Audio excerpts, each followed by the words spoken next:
Today we're covering some Alexee Trevizo stuff, and also we're bringing back Elaine Bredehoft. I know y'all missed her. I didn't really.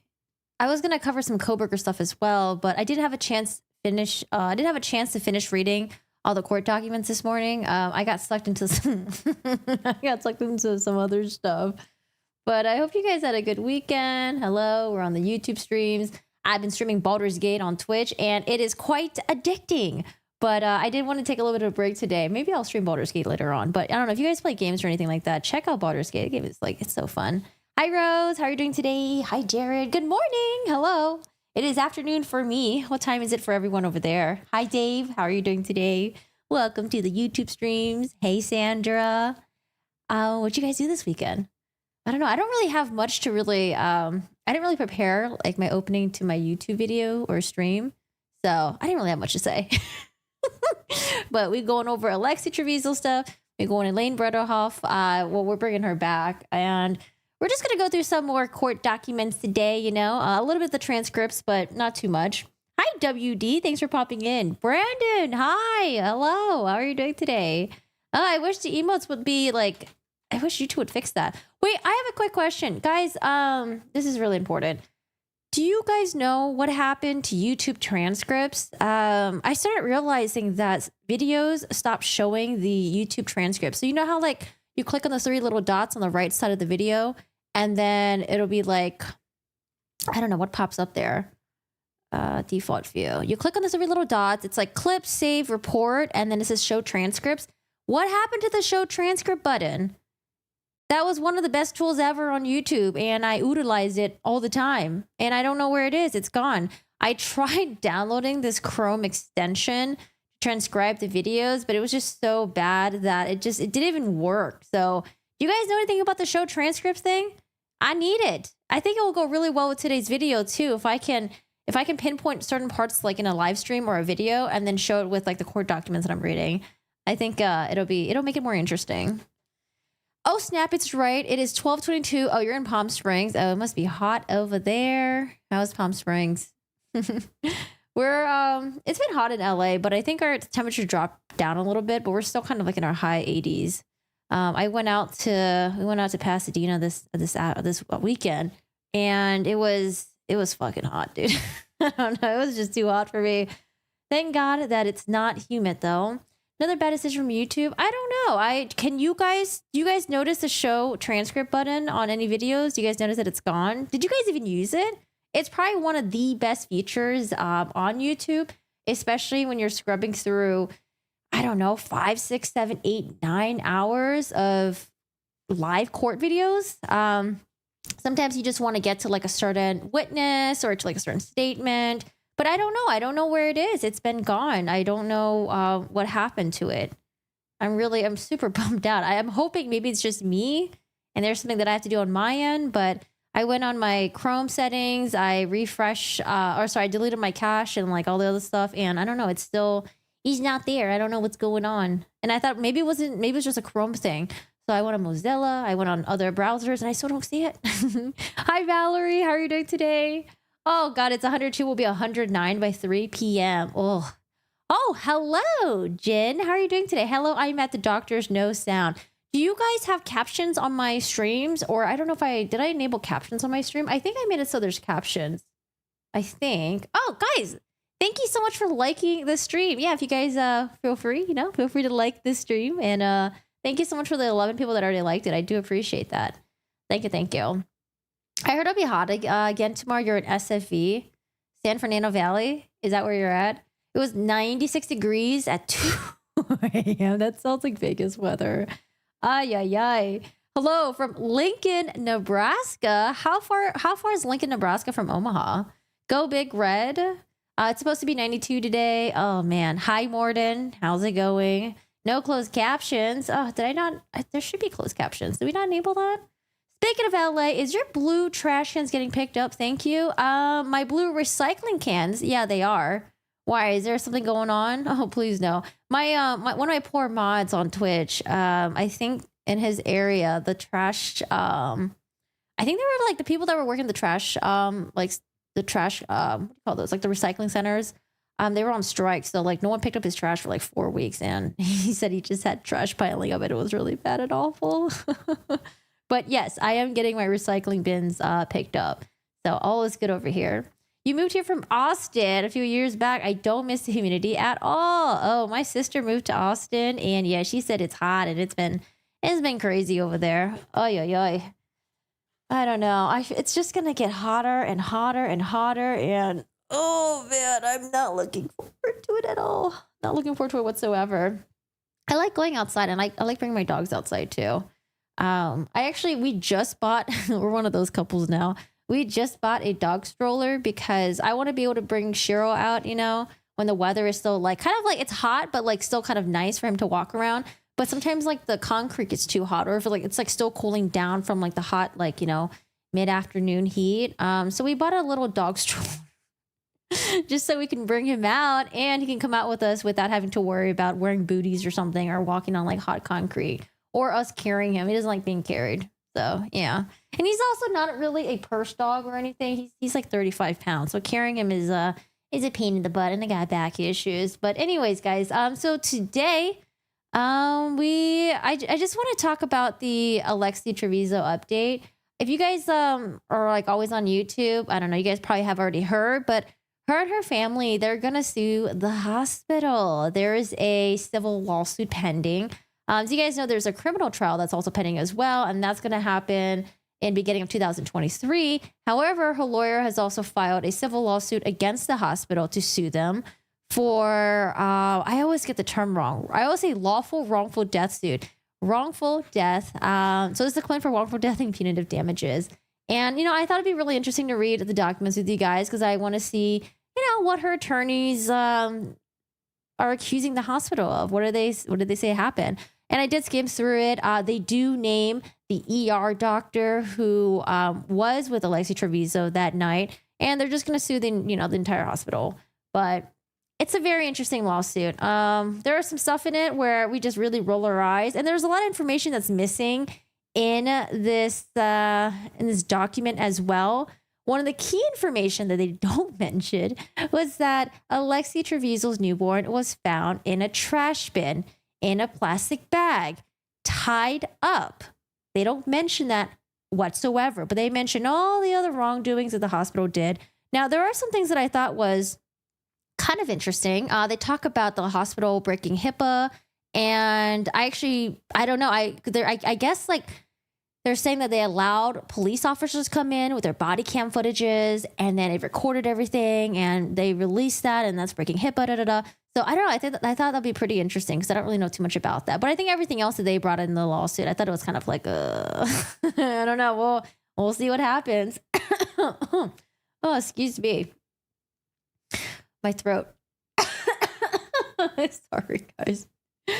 I don't know. I woke up this morning and my throat was like, I don't know, it was feeling kind of weird. I don't know what it is. You know what? It might be because my humidity, I have like a little humidity thing, little humidity machine, and it's been out of water for like past couple days now, and I've been too lazy to fill it up because they're kind of a pain to fill up.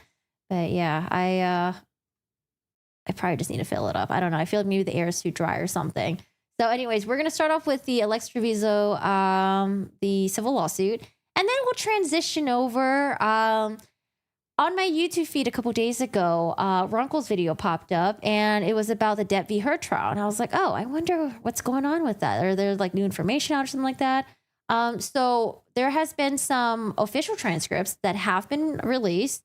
And I went over to my, my usual source, which is deppdive.net. That's where I went to for all the Johnny Depp v. Amber Heard trial stuff. And then also like a huge shout out to Nick Wallace as well. Nick Wallace was also like a great website that I went to. He covered the UK trial and uploaded all of the transcripts on there. And that's how I really got into this case to begin with, because I was reading the UK transcripts and I was like, yo, this is crazy. I can't believe. At the time, I thought no one was talking about the Depp stuff. I thought it was just crazy that Johnny Depp was being accused of like such horrendous things. And it just felt like no one believed him. No one believed him that he didn't do it. And they believed Amber Heard. And so that really got me stuck to it to begin with. Also, I think my, hold on a second. Did my chat freeze? Can you guys type one really quick?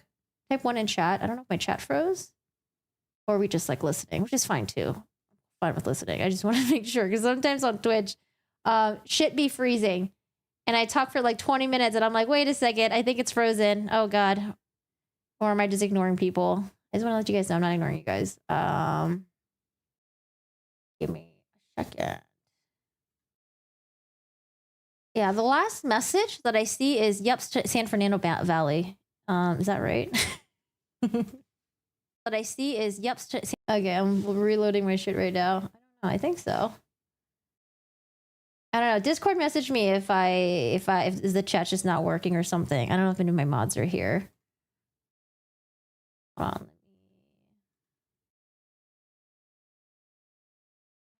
Chat broken? What happens on YouTube when chat is broken? On Twitch, it just automatically just works itself. I don't know if like on YouTube I have to do I have to end the stream and restart it over or something? How did it just work? Testing. Okay, I can see my message. I can see my message on my end, but I don't see my message on another stream end. Okay, I just want to let you guys know. If you guys are typing any messages right now, I just don't see it.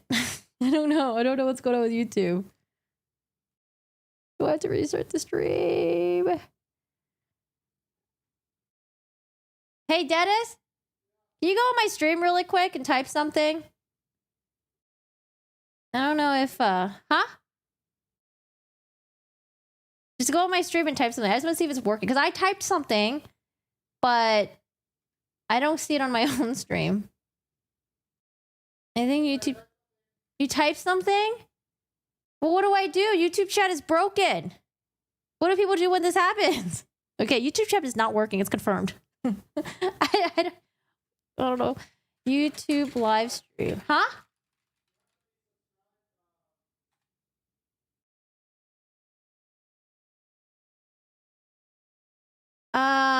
But you are subscribed. What the fuck? It says you have to be subscribed to type something. You are subscribed. My channel.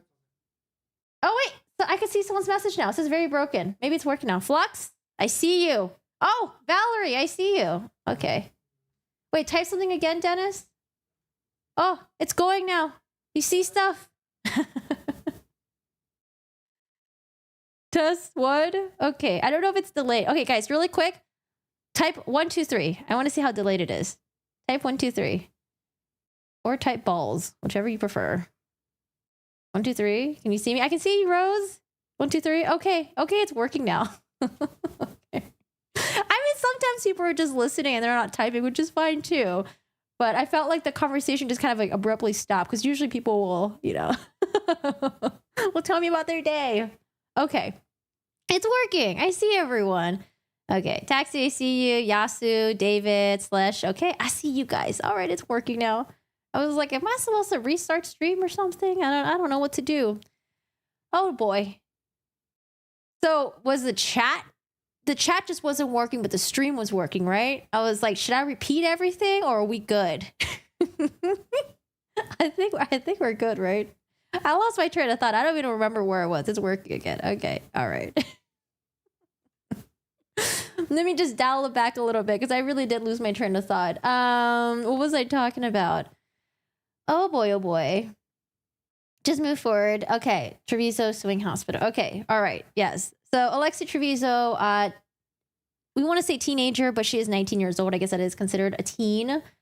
She gave birth and her baby was found in a trash bin.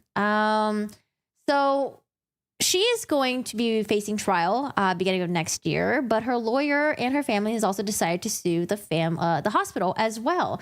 And so I just want to go over the the complaint right now. And, you know, there are some parts where we're going to roll our eyes and there are going to be some parts where I'm like, huh, that's interesting. I wonder if that would hold up. And yeah, let's just read it. Dude, I don't know. I'm so thrown off right now. We'll just get to it. But I do want to start with we're not going to watch entire footages, but because I think we already kind of had a little bit of a preview that her and her family were going to sue the hospital. Rosa, her mom right there, did mention it a couple of times. So I want to start with this one over here where they go to arrest her. I'll give you a copy. She gets a copy. Slow down. Can I see the warrant? It's an arrest warrant for her. It's Okay, not a can I search see the warrant for your arrest warrant? house. I want to see the arrest warrant. And what will that prove? So they're going to arrest her right now. Mom is not having it. Mom wants to see the arrest warrant. Mom actually has arrest warrant and warrant to search the house confused because she's saying that, like, you guys can't come here and arrest my daughter without showing me the arrest warrant. You have to show it to me. And so I think she's a little bit confused because if they were going there to search her house, yeah, they have to show her the warrant. But they're going there to arrest her adult daughter. They don't have to show her the warrant, but they can show the daughter the warrant, and the mom can be nearby and listen in on, okay, why are they arresting my daughter? Her family unsettles me. When this is over, I'm coming for the police department and the hospital. Yes. I am. Yes, ma'am. The threats. Here are the threats. Here are the threats, man. So she said she's coming for the hospital and she's coming for the police department. Okay. That are usually on all of everybody's insurance. Okay. This is back in January, roughly a couple days after Alexee Trevizo gave birth.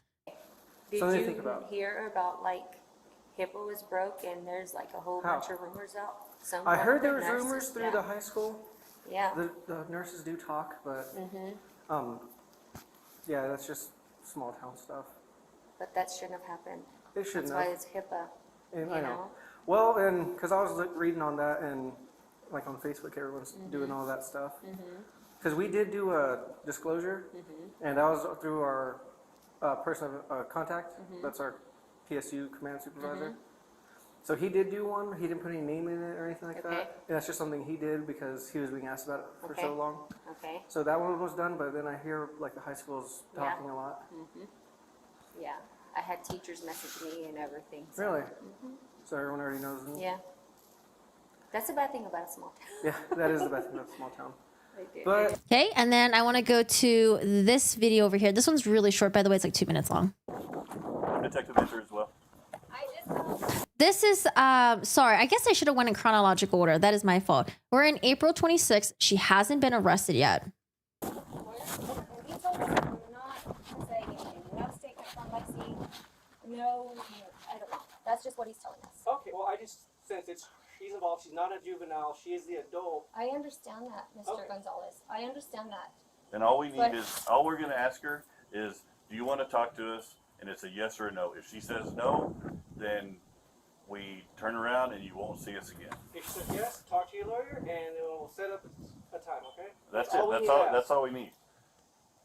That's honestly, that's it. It's just the issue. So I'm not really quite sure. Maybe the mom thinks that she's being tricked by law enforcement or something. But law enforcement is just saying that, like, hey, we just need to hear from your daughter, not you, Rosa, because your daughter is over 18 years old. She's considered an adult. We need to hear from your daughter saying that, okay, she does not want to talk to us without a lawyer present, or I don't want to talk to you at all.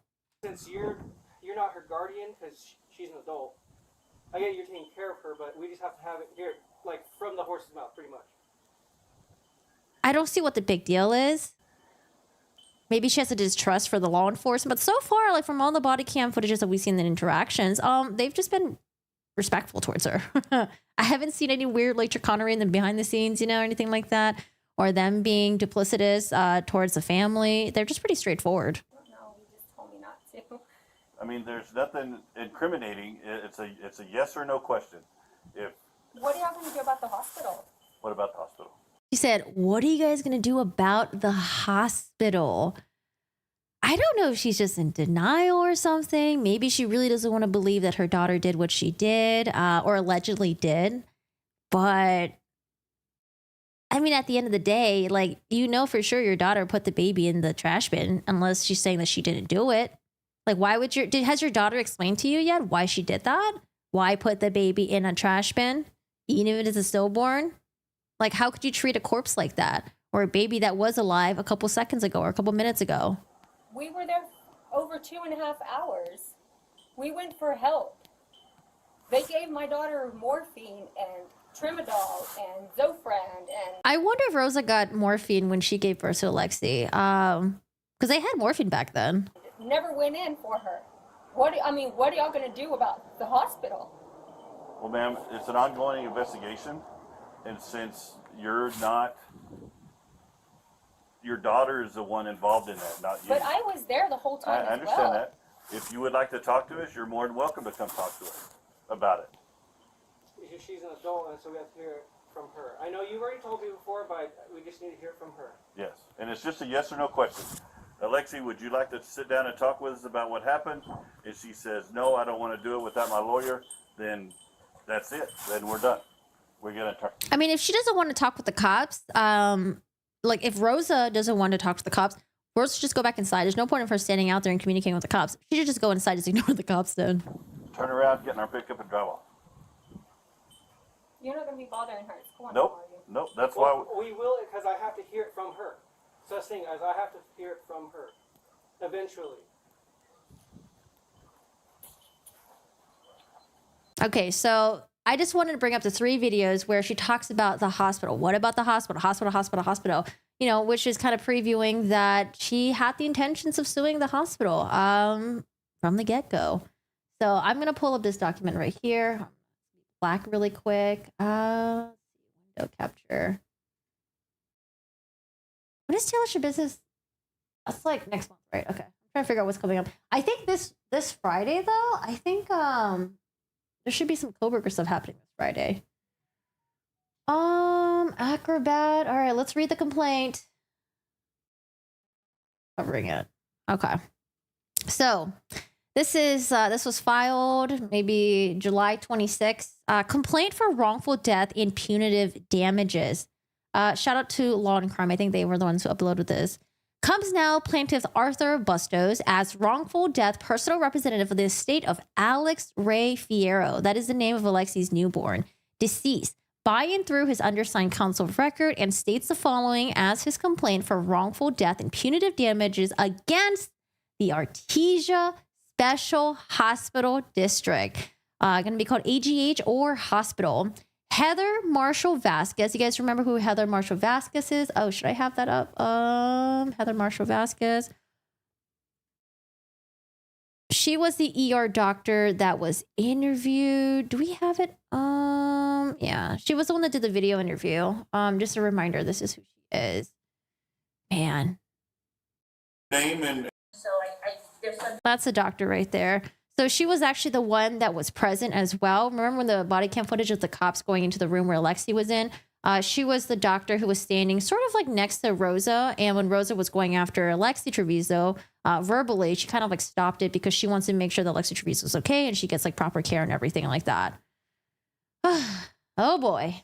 All right, let's read the rest of it. So they're going after the hospital, specifically the ER doctor as well. And then they're probably going to go after all the nurses and anyone who want to contact because there's John and Jane's Doe through A through F and John Doe Companies G through K. So here are the parties.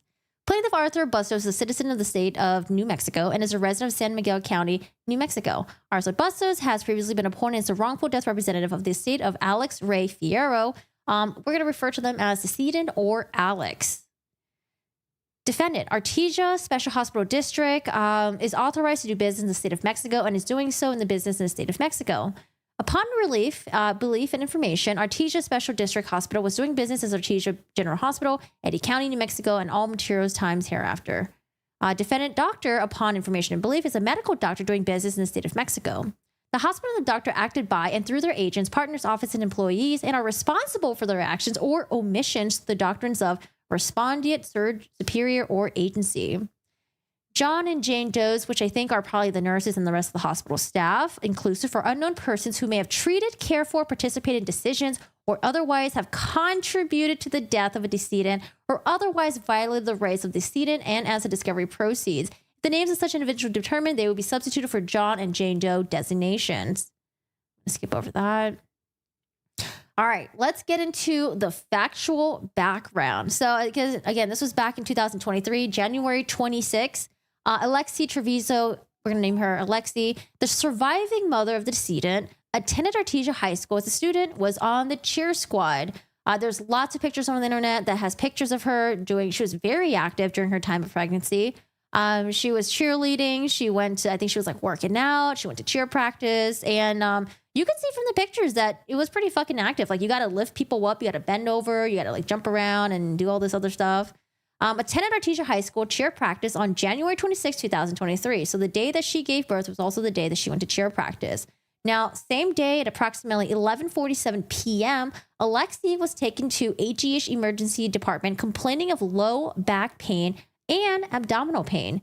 Now, on a pain level of 1 through 10, with 10 being the greatest, Alexee stated that she was a 10. Alexee is a female of childbearing age. She's 19 years old. Now, I don't know if we're going to believe this part, but Alexee had regular menses. So they're saying that she had normal menstruation cycle. In one of the body cam footages, Rosa said that she was buying Alexee pads and like she was getting her periods, when Alexee was denying that she was pregnant.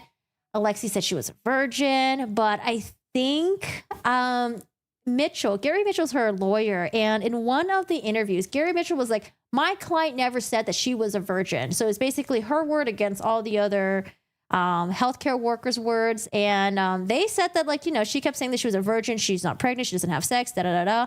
But lawyer for Alexee Trevizo was like, she never said that. What are you talking about? She had used birth controls, pills, and condoms. Now, I wish they would clarify this because it's so vague. Had used birth controls. So we want to know, did she stop using birth controls and did she start taking weight loss pills? Because remember, one of the nurses did say that Alexee Trevizo was like, hey, what happens if you stop taking birth controls and start taking weight loss pills? And they're like, and then the detective was like, oh, why do you think she would ask that? And the nurse was like, well, it's kind of obvious, right? Because if you're someone who's pregnant, you want to hide that pregnancy and hide the pregnancy weight. Well, what are you going to do? You're probably going to take weight loss pills. Although if you look at the weight loss pills, I think it's said somewhere where you taking weight loss pills, you're not supposed to take it if you're pregnant. Like it just doesn't work that way, because if you are getting pregnant, you're supposed to be gaining that healthy baby. You're supposed to get your body ready for giving birth, and you're supposed to, oh my God, I'm sorry. My phone is like going off. It's driving me fucking crazy. Who the fuck why is it going off so much?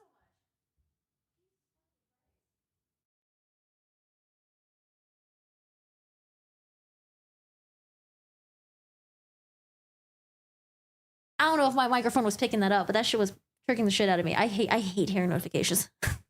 Hi, Patty. How are you doing today? What a shame the hospital staff has to deal with this. Okay, so we're talking about birth controls and pills. So again, they're saying that she had used birth controls, pills, and condoms. But I want to know, did she stop using birth controls because she realized she was pregnant? Why would you stop using birth controls if you thought that you weren't pregnant or if you didn't know you're pregnant? So that's information that will maybe possibly come out later on. I don't know. I don't know how you're going to be able to track that unless she texted someone saying like, hey, I stopped taking birth control pills because, I'm taking weight loss control pills now. She worked at a minimum of 2 hours, 5 days per week, and had worked out on January 26, 2023. So did she continue working out and cheering because she truly didn't know that she was pregnant? Or did she just wanted to make it look like it was business as usual and didn't want to, if she stopped going to cheer practice, mom might be like, hey, what's going on? What's wrong with you? Like, why are you not cheerleading anymore? So now on January 27th is the day after, at approximately 12:05 a.m., Alexee was seen in the emergency department at AGH, at which time the attending physician was Heather Marshall Vasquez, MD, so ER doctor. Upon examination, Alexee complained of low back pain, told the doctor that she had been at cheerleading practice and felt like she needed to have a bowel movement, but was unable to do so, and further indicated that she was also experiencing abdominal pain. Alexee denied pregnancy and informed the doctor that she was on her period. So I wonder, when she says that she's on her period, I'm trying to think, because if she was on her period, then she would probably be wearing her pad at the time, or maybe wearing tampons at the time. I think usually when you get undressed, though, the doctors they're not going to be standing there watching you, usually you get undressed and stuff like that. Like they don't have access to seeing if you have your tampon in or your pad there. Maybe you can take off your tampon when you're in the bathroom and stuff like that. So she's saying that she was on her period. 19, Alexee was asked if she had undergone a pelvic exam before, and she told the staff of AGH that she had not. On January 27th at 12:18 a.m., medication was given to Alexee consisting of cyclobenzaprine and acetaminophen. So acetaminophen, that's for like pain relief. Cyclobenzaprine, I think it's like a muscle relaxant. On January 27, 2023 at 12:28 a.m., medication was given to Alexee consisting of sodium chloride. So that's like replenish your, I don't know, like I think your fluids or something. Replenish your fluids, electrolytes, things like that. Ketorolac. What the fuck was Ketorolac again? Was it a pain reliever? Ondansetron, I think, is like for nausea. Morphine is for pain. What was Ketorolac again? Ketorolac. To relieve moderately severe pain in adults, usually after surgery. Ketorolac is a class of medication called, non-steroids, like pain relievers. Okay. 22, a saline lock urinalysis was completed, but no specimen was... Oh, which one is Zofran? Because these are probably, some of these are probably like generic names, right? A saline lock urinalysis was completed, but no specimen was received of HCG qual serum. A qualitative HCG blood test checks if there's a hormone called human chorionic gonadotropin in a person's blood. So that's the HCG, and that's usually like, I think when you do like the pregnancy test, when you pee on it, that's like what they're detecting, the HCG in your urine, right? Is that what it is?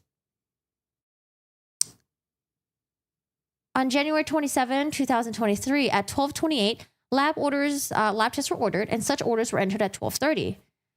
At 12:28 a.m., a pregnancy serum test was ordered and collected at 12:30, received at 12:31, and reported at 12:51 by a call-out. Notice of results sent via computer to Chris Sanchez. And Chris Sanchez was one of the RNs that we saw in the body cam. Well, not the body cam footages. Well, yes, in the body cam footages, but in the interview as well with the detectives. At AGH and the doctor showing positive for pregnancy. The doctors and nurses admit that at 12:51 a.m., they receive on their computers the notice of the results of the blood test showing that Alexee was pregnant. The medications that were given via IV of cyclobenzaprine, acetaminophen, sodium chloride, ketorolac, ondansetron, and morphine sulfate. And despite AGH, the doctors and nurses, knowing at 12:51 Alexee was pregnant, was continued that after the notice of her pregnancy. So you're telling me that a bunch of nurses and, a doctor, they knew that she was pregnant and they continued giving her all this medication anyways. Is it because it's okay to give medication like this to pregnant people? Like, are they following the standard of care? Are they really deviating? That's what they're going to have to show. They're going to have to show that the doctors and the nurses were deviating from the standard of care and that they were being negligent, right? 27. The medication, including morphine, was not stopped after the defendant knew at 12:51 a.m. that Alexee was pregnant. Ketorolac, ondansetron, cyclobenzaprine, and morphine all have warnings regarding use if the patient is pregnant. I mean, that's so vague right there. All have warnings regarding use. Maybe it just says like, hey, there's a warning where if you're going to use these medications, make sure you use it under the direction of a doctor. I'm not quite sure. I mean, we could probably look it up what the warnings are, but I just find it very interesting how it's so vague here. Shouldn't they be a little bit more specific? On January 27, Alexee said that she needed to use the bathroom. A nurse removed the IV at 1:39 a.m. Alexee ran down the hall from her room to the public bathroom in the ER. At 1:40 a.m., Alexee's mother checked in on her, and she had not come out of the bathroom and checked in on her again at 1:49 a.m. At 1:56. So I don't know this timeline thing. I feel like the hospital staff. There's another timeline that we followed. It was like the security. No, it was in the police affidavit. I think. Yeah, I think it was in the arrest affidavit. The arrest affidavit viewed the security cam footages from the hospital, and it notated any time that people checked up on her, whether it was Alexee's mother or whether it was people from the emergency staff. This document right here is making it seem like, oh, Alexee's mother checked on her twice. And then the only time that the hospital staff checked up on her was like way later and was only like once. Like, I don't know. I just feel like it's so shady. Like, obviously, the defense, they're going to file a response to this motion, right? But they're just missing out so much key information. So at 1:56, the emergency department staff at AGS checked on Alexee. One of the nurses got the key to unlock the bathroom door, but before the door was unlocked, Alexee exited the bathroom. I don't know. I mean, per the arrest affidavit, the hospital staff definitely checked up on her a couple times. At 1:57 a.m., Alexee exited the bathroom. No one assisted her as she walked back to the room she had been in. Are they throwing in that language because they're trying to make it seem like, oh, you know, none of the hospital staff help my poor Alexee. I mean, you guys saw her in the camera footages, right? She walked out the bathroom as if nothing happened. Was she limping? She looked like she was in pain? No, she walked out, had a towel in her hand and just threw it. Like she just walked out of there so scarily, eerily, nonchalantly after having given birth and, you know, allegedly depositing her baby in a trash bin. Alexee gave birth unassisted. She could have had assistance, but she didn't use the call button, to a son while in the bathroom. Now, what information, chat? What are the information that we're missing here? What's one of the major information that we're missing here? Number 34, at 2:02 a.m., the doctor had already ordered an ultrasound to determine the status of the baby, and same was ordered for the doctors and nurses learned that Alexee had given birth. What are we missing? Nowhere here does it mention where her baby was found and in what. It's just like she gave birth in the bathroom. Okay. But I mean, of course, they don't want to include that information. She did give birth in the bathroom. However, they don't mention the baby was found in the trash bin, in a trash can bag, and it was tied at the top. At 2:38 a.m., the infant, Alex Ray Fierro, was pronounced dead by the defendant doctor. Again, it doesn't mention who was the one that found the baby. Who found the baby and how they found the baby. The hospital allowed the police into the room of Alexee with lapel cameras on and asked questions of Alexee and her mother that are protected by HIPAA laws and by the New Mexico Constitution laws, rules, statutes, and regulations. Now, this is where it gets interesting to me because at this point, this became a criminal investigation. They found a dead baby in the bathroom. They called the police department to show up. And so are they trying to say that like, hey, when police department showed up, they should have turned off the body cam footages because it violates HIPAA laws? Should the hospital not allowed the police officers to come in? 37 medical records, lab results, and videos of Alexee, her treatment or lack thereof at or by defendants without consent of Alexee was released to the Artesia Police Department. But again, if it's a criminal investigation, would they not have access to that? Now, maybe if they're going after the police department saying that like, hey, you shouldn't have released this to the public. Well, I don't know. I feel like if it's a body cam footage and there's a criminal investigation, I thought they do allow that. But that's where I'm not really quite sure. I'm not familiar with it. So I can't wait to hear the defense. I can't wait to hear their response. And maybe call it some bullshittery. But yeah. 38. Subsequently, the videos without the consent of Alexee, her attorneys, and or court were disclosed to the media, district attorney, Artesia Police Department, and have appeared on Facebook and other social media from numerous persons in the community, along with 3 major television networks, and have shown such confidential and private information that did not come from Alexee or her attorneys, and did not come from the consent of Alexee or her attorneys. The hospital violated the HIPAA laws by allowing of taking such videos and the release of protected health information. Again, allowing of taking such videos. These are security camera footages, and these are body cam footages from the police officers. Unless there's other footages out there that I haven't seen.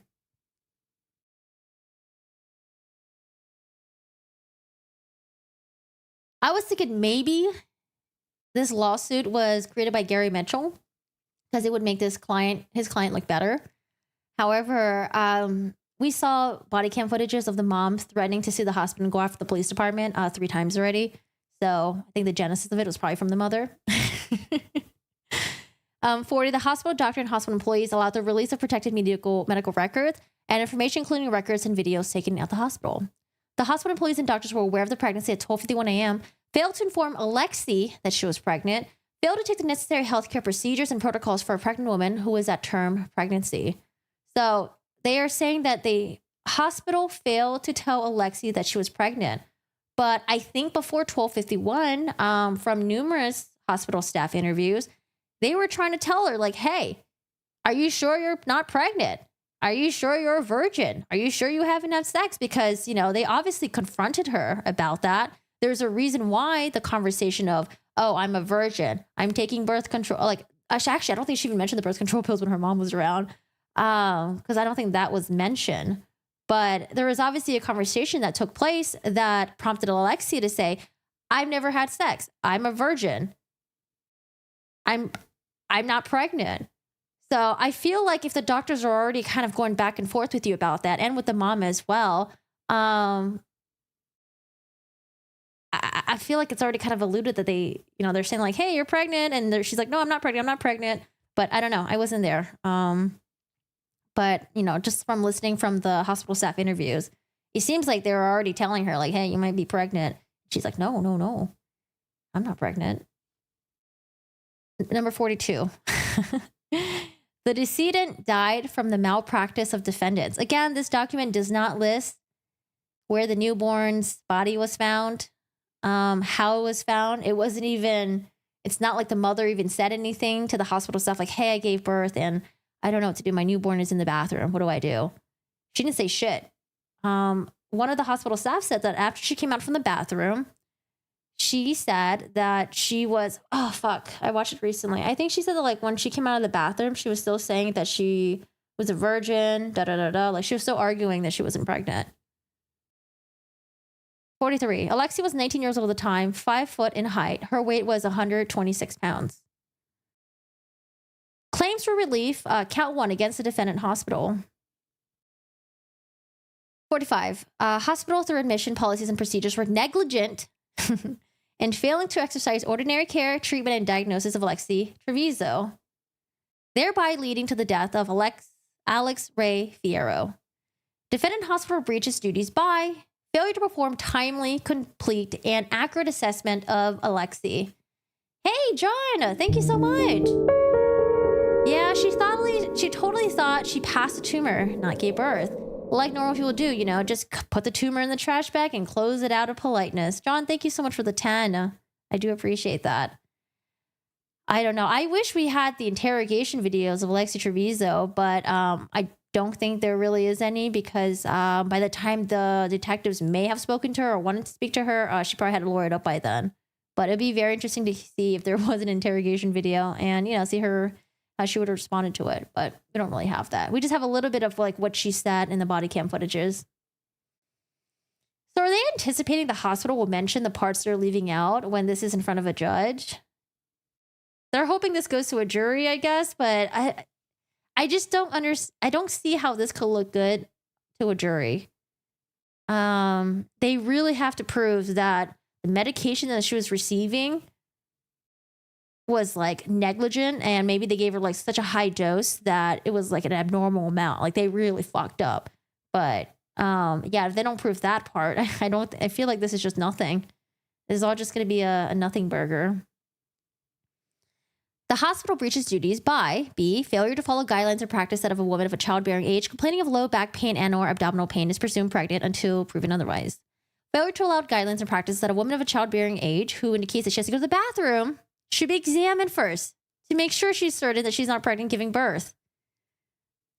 That is crazy to me. If I was at the hospital and I told the hospital, hey, I need to go to the bathroom. I need to take a shit right now. If the hospital was like, oh, wait a second, you can't go take a shit yet because we got to examine your body, make sure you're not pregnant, and make sure you're not going to secretly give birth in the bathroom. Who the fuck wrote this? So they need to make sure that she's not pregnant and that she's not going to secretly give birth in the bathroom. What is the call button for? D, failure to follow guidelines and practices that a woman known by the hospital doctor caregivers to be pregnant based on hospital and doctor tests should be examined before going to the bathroom, especially after muscle relaxants and morphine. So is Alexee going to say that like, hey, I didn't know what a call button was. I didn't know where it is. I didn't know it was such a thing. Is she going to say that? But here's the thing. If the hospital staff checks up on you a couple of times and you ignored them, like let's say she went in the bathroom, no one checked up on her. Ooh, that could be a red flag right there. No one checked up on her. It's been 30 minutes. They just fucking forgot about her. That's that's where it's like, okay, that's some red flags right there. Might be some, some weird hospital, they're just really busy and they forgot about her. But the fact that they checked up on her, per the police arrest affidavit, they checked up on her multiple times. Even her mom checked up on her. I don't know how they're going to dodge that. Tam says, just from what her mom said, Lexi, I told you this. Why didn't you tell me? Tell me that she lies and keeps things from her mom. And she likely asked her before, too, that she was completely denied it all. Yeah. Because she was like, what was interesting was that in the body cam footage, when the police officer goes in there with the hospital staff and the ER doctor was like, we found a dead baby in the bathroom, the mom instinctively kind of attacked Alexee. Instinctively, you'd probably be like, oh my God, what happened? But the mom already knew there was already some fuckery going on with Alexee Trevizo. She knew her daughter was already up to something. That's why she went after her daughter ASAP. That was her reaction. That was her immediate reaction. The hospital is a safe haven hospital. She could have just handed the baby. Yep. I don't know. Some people were like, hey, maybe there's something mentally wrong with Alexee Trevizo. Maybe she's mentally not there. I don't know. I think they were saying maybe oh, does she have autism or something like that? But again, we want to know, where did she get these weight loss pills? Did she get them through her mom? Probably not. Mom seems pretty strict, but maybe she did. We don't know. Or did she find a way to get them somehow by being really resourceful? I don't know. But there's a lot of information that we don't know. But just a lot of I don't know. There's just a lot of shady stuff. E, failure to document accurate, factual, and complete information in the patient's permanent medical records regarding nursing care rendered. Failure to develop and implement an appropriate nursing plan for the care of a 19-year-old patient in the ER, complaining of low back pain, abdominal pain, and necessity of going to the bathroom. Failure to provide standard nursing interventions to prevent administration of medication and contraindicated medication to be administered to patient prior to an appropriate differential diagnosis. So anytime when I go to the doctors, the ER, if I go to, actually, have I been in the ER? I've not really been in the ER. I've been to urgent care many times. But anytime when I go to the doctors and I have something, they're like, hey, one of the first things you do, you pee in a fucking cup. They're like, okay, let's see if you're pregnant before, we do anything. They usually check with women oh, let's see if you're pregnant. Even if you're not complaining about anything that might be pregnancy symptoms related, right? Just oh, let's just see if you're pregnant. And that's what they did. They did the blood test. They did a urine test. But like I said, unless someone came into the work that day and maybe they didn't have their 20 cups of coffee and they were just kind of mentally somewhere else and they fucked up with the administration of the medication or something, I don't see how they're going to really win this. With the HIPAA thing, I'm not really familiar with it, so I'm kind of curious where that goes. 19, yep. Space Toast. What a great name. I like that. Space Toast goes coast to coast. Space Toast coast to coast. Failure to develop and implement an appropriate nursing plan, care, person reporting with the symptoms of Alexee. Failure to have at the top of the list a possibility pregnancy. I mean, there was a conversation that was being had about whether or not she could be pregnant, and there was denial. What was the hospital staff supposed to do at that point? Failure to provide standard nursing interventions to prevent administration of medication or contraindicated medication to a patient who is pregnant. Failure to hire medical providers who are qualified and adequately trained regarding diagnosis of pregnancy. Failure to hire medical providers who are qualified. Oh, sorry, I already read that. Who are qualified and adequately trained in regarding the necessity of performance of pelvic exams and delivering babies. One of the nurses or doctor, I forgot who, they mentioned that when they tried to do the pelvic exam, she was kind of dodging them a little bit. She was kind of she was kind of uncomfortable, didn't really want to be touched, because she probably knew what was up and, her mom was right there standing. I don't know what she expected out of going to the hospital, especially with her mom there. How did she really, I just don't understand what she expected. She was just trying to wing it, maybe. I don't know. Let me just wing it. And then hopefully I can get away with not them finding out that I'm pregnant. I don't know what she was thinking. Hi, Gwendolyn. How are you doing today? Failure to have available necessary equipment to properly evaluate a woman of childbearing years to determine pregnancy and whether birth is imminent. Failure to implement and operate a medical record system to communicate patient status to an attending physician in a timely and proper manner. Because I don't think that doctors and nurses can be hey, I don't think they can force her to completely get undressed and to do maybe a proper examination where she's like undressed from the bottom down, because she was probably maybe resistant to that, and that's why they did the urine test and the blood test. You know, because they probably keep like, hey, you know, we need to force you to take off some of your clothes, and we need to see if you're crowning or anything like that. I don't think they can like really force that. The HIPAA thing will fail. The police body cam is not the doctor sharing patient information. I think they're trying to say that they shouldn't have let the police come in with their body cam footages, with their body cam on their lapel. That's what it kind of sounded like they were alluding to. Failure to implement and operate a system which an attending physician nurses communicate timely in an appropriate manner with the patient. Failure to ensure that nursing medical staff timely and properly identify pregnancy. Failure to implement a system that prevents isolation of the HIPAA laws. Failure to implement and operate a system that ensures the privacy of its patients. Are we kind of like repeating some things? I feel like some of these are like doubles, no? Failure to implement and operate a system that requires a written consent prior to sharing a patient's healthcare information. Failure to implement and operate a system that requires written consent prior to sharing a patient's healthcare information. Failure to implement and operate a system that presents the release of HIPAA-protected information outside the hospital and those directly providing care to the patient.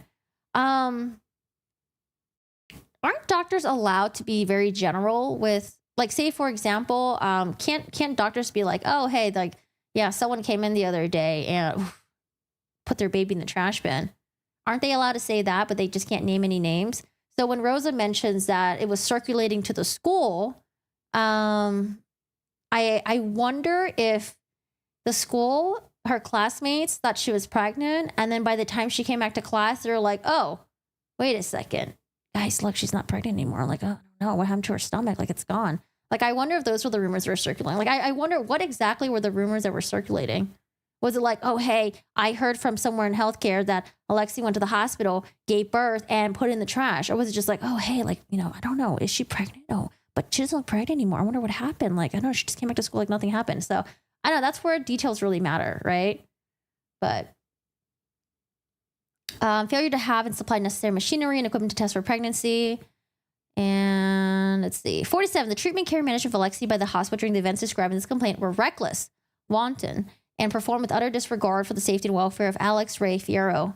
Alex Ray Fierro's death was a direct and proximate result of the negligent acts and omissions of the defendant hospital, direct doctor, and healthcare providers of the defendant hospital. I wonder if it's such like because it's such a small town and people talk, I wonder if the family just felt like they had their backs against the wall and now they're just going to do everything they can to make themselves the victims. Kind of seems like it. Like, hey, look, hey, community, like, my daughter didn't do anything wrong. It's actually the hospital that fucked up, not us. Like, I wonder if this is just kind of like, I don't know, is it like denial? Is it they just feel like their backs are against the wall? Like, maybe everything? On the surface, this just sounds really bizarre to me. But, I mean, let them do their investigation because, you know, I'm curious. I'm curious to see where this goes. I think they did a DNA test and they did find out that what's the boyfriend's name? I think they did do a DNA test and they found out that like he was the father. Where do we hear about that? Did Law and Crime mention that? Was it a court TV or something? Yeah, doctor and nurses were concerned about miscarriage or a tubal pregnancy. Yeah, I think they initially thought that like she might have been miscarriage when she had all that blood, and they were really concerned for her, and that's why they altered like the ultrasound. But once they realized she'd already given birth, it's like, well, what's the point of doing the ultrasound, right? That's why they were gonna. I think they ordered an ultrasound. They found out she gave birth. They're like, okay, don't do the ultrasound. But I think they end up doing the ultrasound anyways. I don't remember why. Maybe to see if there's anything like left behind, possibly. The boyfriend signed the papers and did DNA testing to prove the boyfriend was a father. Yeah, I remember seeing that somewhere. I'm pretty sure that's verified. Devin. Oh, yeah, that's his name. Devin. Yeah.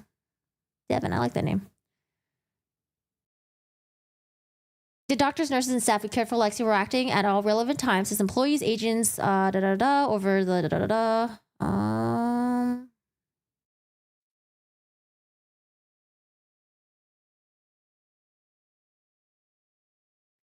The hospital is responsible for ensuring its healthcare providers are properly educated and trained so the patients do not suffer. And a baby is not born in a matter recited herein. I mean, she was given morphine. That's probably why she was able to give birth so easily in the bathroom, maybe.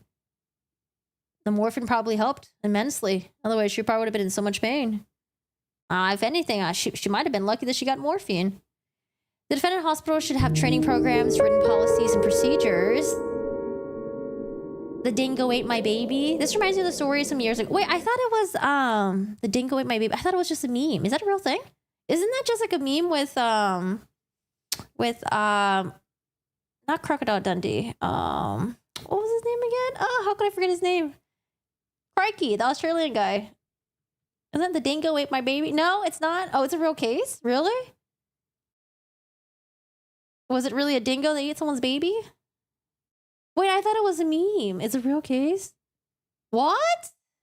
I thought it was like an Australian meme. Oh no. You have a corgi pit bull? Oh my god, dude. Corgi. I saw a corgi pit bull. Okay, I don't know if it's a corgi pit bull mix, but it was a pit bull that had a body of a corgi, and it was so adorable. I talked to the owner though. There's actually a legit breed. I don't know what it's called, but it's so fucking cute. It's like a little tiny little midget pit bull. I know, it's so adorable. It's a real story. It's a Meryl Streep movie. Oh my god, I just watched It's Complicated with Meryl Streep. Okay, I'll check it out then. I didn't know that. 20 years ago, I was like a kid, so I could have sworn it was a meme. Wait, okay, I don't know what they're called, but it's a pit bull that looks like a corgi. It is the cutest thing ever. She has a pit face and a corgi butt. Oh my god. Oh, does she have any hip issues or anything like that? Real case, but Seinfeld did a bit about it. You know, I couldn't get into Seinfeld. I actually have really bad memories of Seinfeld because we used to go to this babysitter's house and she was like kind of abusive, and she used to make us watch Seinfeld. That's not why she's abusive, but she would do some crazy shit, man. Like, I don't know, she was wild. But yeah, I remember watching Seinfeld at her house, and that's why I can't watch Seinfeld. It reminds me of the crazy babysitter. I think it's a meme now because of the case. Wait, that sounds fucked up. What happened? A dingo? Okay, let me look up. What is a dingo? A dingo? Is that a kangaroo? Oh no, a dingo is a little... Did the dingo steal the baby and not harm it? If the dingo stole the baby and didn't harm it, then I can see why it's a meme. But if the dingo stole the baby and ate it, that's kind of fucked up. What? The mom fed the baby to the dog? What? Wait, why? She does get a catch in her hip sometimes. Oh my god. If you're in my Discord, please post pictures of your dogs or cats or whatever pets you guys have. They do not feed it? Okay, I'll just look it up myself then. The dingo ate my baby. Oh, a dingo supposedly ate a baby. The baby went missing? Wait, did the mom do something to the baby and then blame the dingo? They blamed the baby's disappearance on a dingo, but couldn't prove it.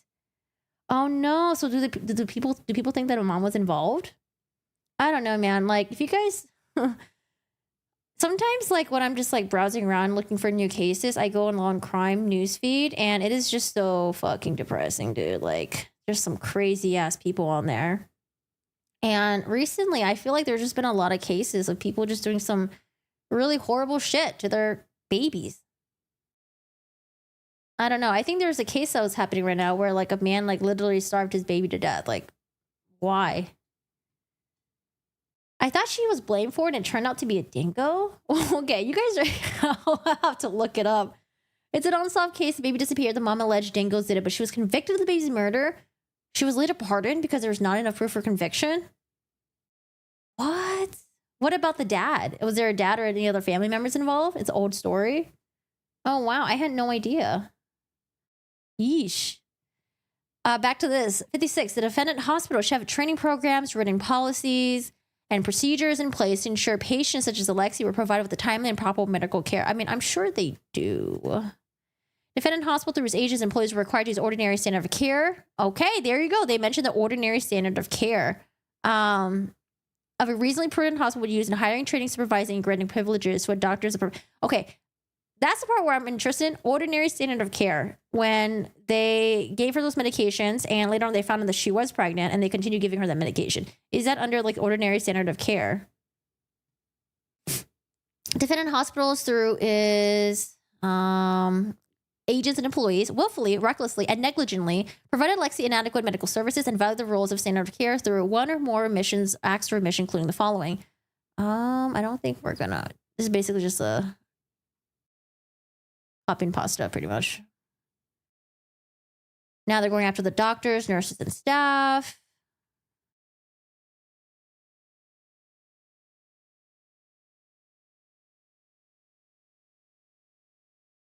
This is against the doctor, defendant Vasquez. They're saying that she intentionally, willfully, recklessly, negligently provided inadequate medical services, resulting in the death of Alexee Trevizo. Can you just imagine if it actually went the way the staff members said it went? Like, if we took their word for it and they went through such a traumatic fucking experience, and then now they have to deal with the stress of being sued like this? Because, you know, the hospital may think that they didn't do anything wrong, but this could really affect the staff workers. Maybe their hours were cut. Maybe they're not going to make as much money. Like, I don't know. I feel like sometimes if it's a pending investigation, sometimes people's hours do be getting cut. Like, I don't know. And maybe some of these staff members really rely on, you know, like maybe like the housekeeper, for example, right? Relies on like, you know, working there a certain X amount of weeks, or the nurses, maybe even the doctor. I don't know, man. I feel like this could, even though it might not be their fault, we don't know. I mean, a lot of us are pretty sure we know, but I don't know, this could really fuck their shit up. This is a really stressful thing.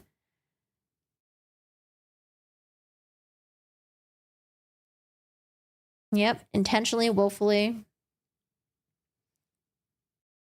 Plaintiff seeks damages, including the wrongful death damages provided under the statutory law in the state of New Mexico, pre-judgment interest, post-judgment interest, and plaintiff's cost of suit. Defendant's acts and omissions complained of in the preceding paragraphs are believed to be an egregious nature and reckless, wanton, and total disregard of the rights and safety of Alexee Trevizo. Yikes. Gary Mitchell, which is her attorney, and then now they have another attorney here, Damon Richards. So I think Gary Mitchell, is that public defender? I think it is a public defender, right? Oh man, we'll see where this goes. But again, I just want to mention, you know, in this complaint, they don't mention where the newborn was found, how it was found. They don't mention that whatsoever. So we'll wait for the response. Oh, you have a plush blanket with a picture of a Labrador. That's what I want to do. I don't know. Like, Steve, I just want, like, I want Steve to be everywhere in the house. You know, Steve is gone physically, but I still want him here. I was going to, like, make a bunch of mugs with all his, like, silly little faces on it. I think it'd be really cool to have a blanket as well. Like, I don't know. I still want Steve to be everywhere. I miss the little guy. Oh, he's a special lawyer from Ruidoso that's been on the news outlet. Oh, I haven't seen him yet. I hope the jurors don't feel sorry for her. She looks like a 12-year-old. Once they find out, well, we found out. I don't know. I mean, again, there could be some information that we don't have access to where, I don't know, man. It's going to be a tough uphill battle for her. I'm going to use the bathroom really quick. All right, guys. That's Alexee Trevizo. That's the update. We're going to move on to Elaine Bredehoft. We're just going to, you know, resurrect her a little bit for the next couple of days. And, yeah, I don't know. I'm using the bathroom real quick. And then I'm probably going to repeat myself. So I'm going to use the bathroom first. I'll be right back.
Elaine is coming back to get her 15 minutes of fame. Oh my gosh. Oh, I still have my dog's bed out. She passed in May. Yeah, I have everything of Steve's is still here. His tents. He's got like 20 houses here that Cheryl doesn't use. It's all Steve's houses. We got like 2 little tents. I got a bed behind me. I got like how many beds in my bedroom? We have like 2 beds in the bedroom. Well, Cheryl does use one of them. He likes to use the pita bed. And then the closet. We had our maids come last weekend, and I was like, please don't vacuum the closet. That's where Steve likes to sleep. Don't vacuum it. I'll vacuum it myself, okay? But don't vacuum underneath the clothes. But yeah, I don't know. People do weird things when we're grieving, right?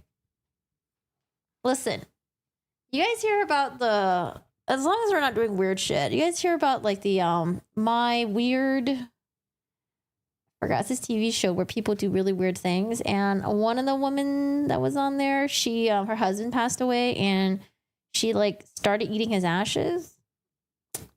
Yeah. I mean, I do a lot of weird shit, in my grieving process, but that's a hell nah.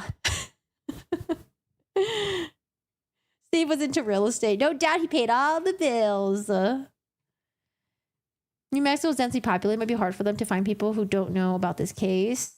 There's going to be a pre-trial hearing, actually, for Alexee Trevizo. I think it's next month. The lawyer for sure is trying to get a change of venue. Jules, when I was pregnant, I couldn't feel my daughter's... Wait, what? I could feel my daughter having hiccups? So I don't believe that these women claim that there's another pregnant, that they can't feel anything.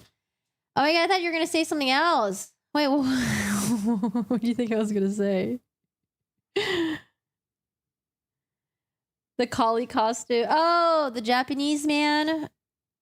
Yeah, I think he just wants to be a dog, though, right? It wasn't like his deceased pet or anything. She ate his... Yeah, she ate his ashes. She did. She ate it, like, yeah. I don't know. Not all one can feel the baby move, but she dodged them, even seeing her tummy. I mean, all we know is the baby came out of her, and she knew that she was pregnant at the moment. For sure, she knew when the baby came out. But all the signs before she gave birth pretty much showed that she was trying to dodge and hide her pregnancy from her mom. Yeah, they're saying that she had a stillborn, even though we already have one autopsy report that says that there was air in the lungs. So we'll see how they argue against that. Sorry, guys, I went to use the bathroom, but I forgot to refill my water. I'm gonna refill my water, and then we're gonna come back here.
Oh, hello, Shiro.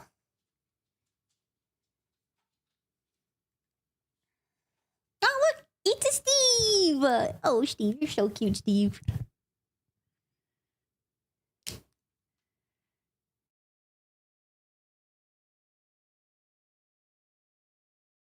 Yep. Mm-hmm. They tried to say the air in the lungs could have been from the doctor resuscitating the baby. I remember hearing that somewhere too. But when we watched the interviews, they said that they did not even try to resuscitate the baby because the baby apparently looked very, very, very deceased.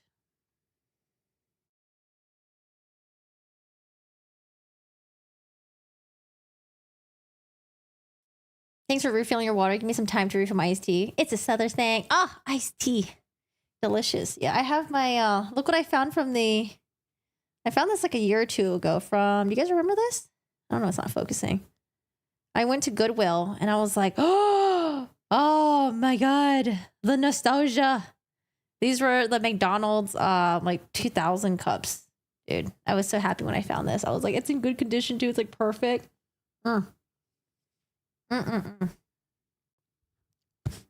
Okay. All right. So we are going to talk about, we're not just going to just talk about Elaine Bredehoft. We're just going to talk about the Depp v. Heard stuff for a little bit. I think it's very extensive. It's very long. These are the transcripts. Huge shout out to deppdive.net. I went on their website to get everything Depp Heard case related. And then also shout out to Nick Wallace as well, who uploaded all the UK transcripts. But we're going to go to the transcripts. Depp Dive and like another, I think one of their friends uploaded the official transcripts of the trial. And these transcripts also include all the sidebars. What is a sidebar? Well, here's a sidebar right here. Do I have the image here? I think I do. Sidebar. Where you at? Oh, there you go. That's a sidebar right there. So do you guys remember during trial, whenever the lawyers would go off to the side, talk to Judge Penny, and we couldn't hear shit? You know, us nosy ass were like, anyone here know how to lip read? Does anyone know what they're saying? Nope, we don't know.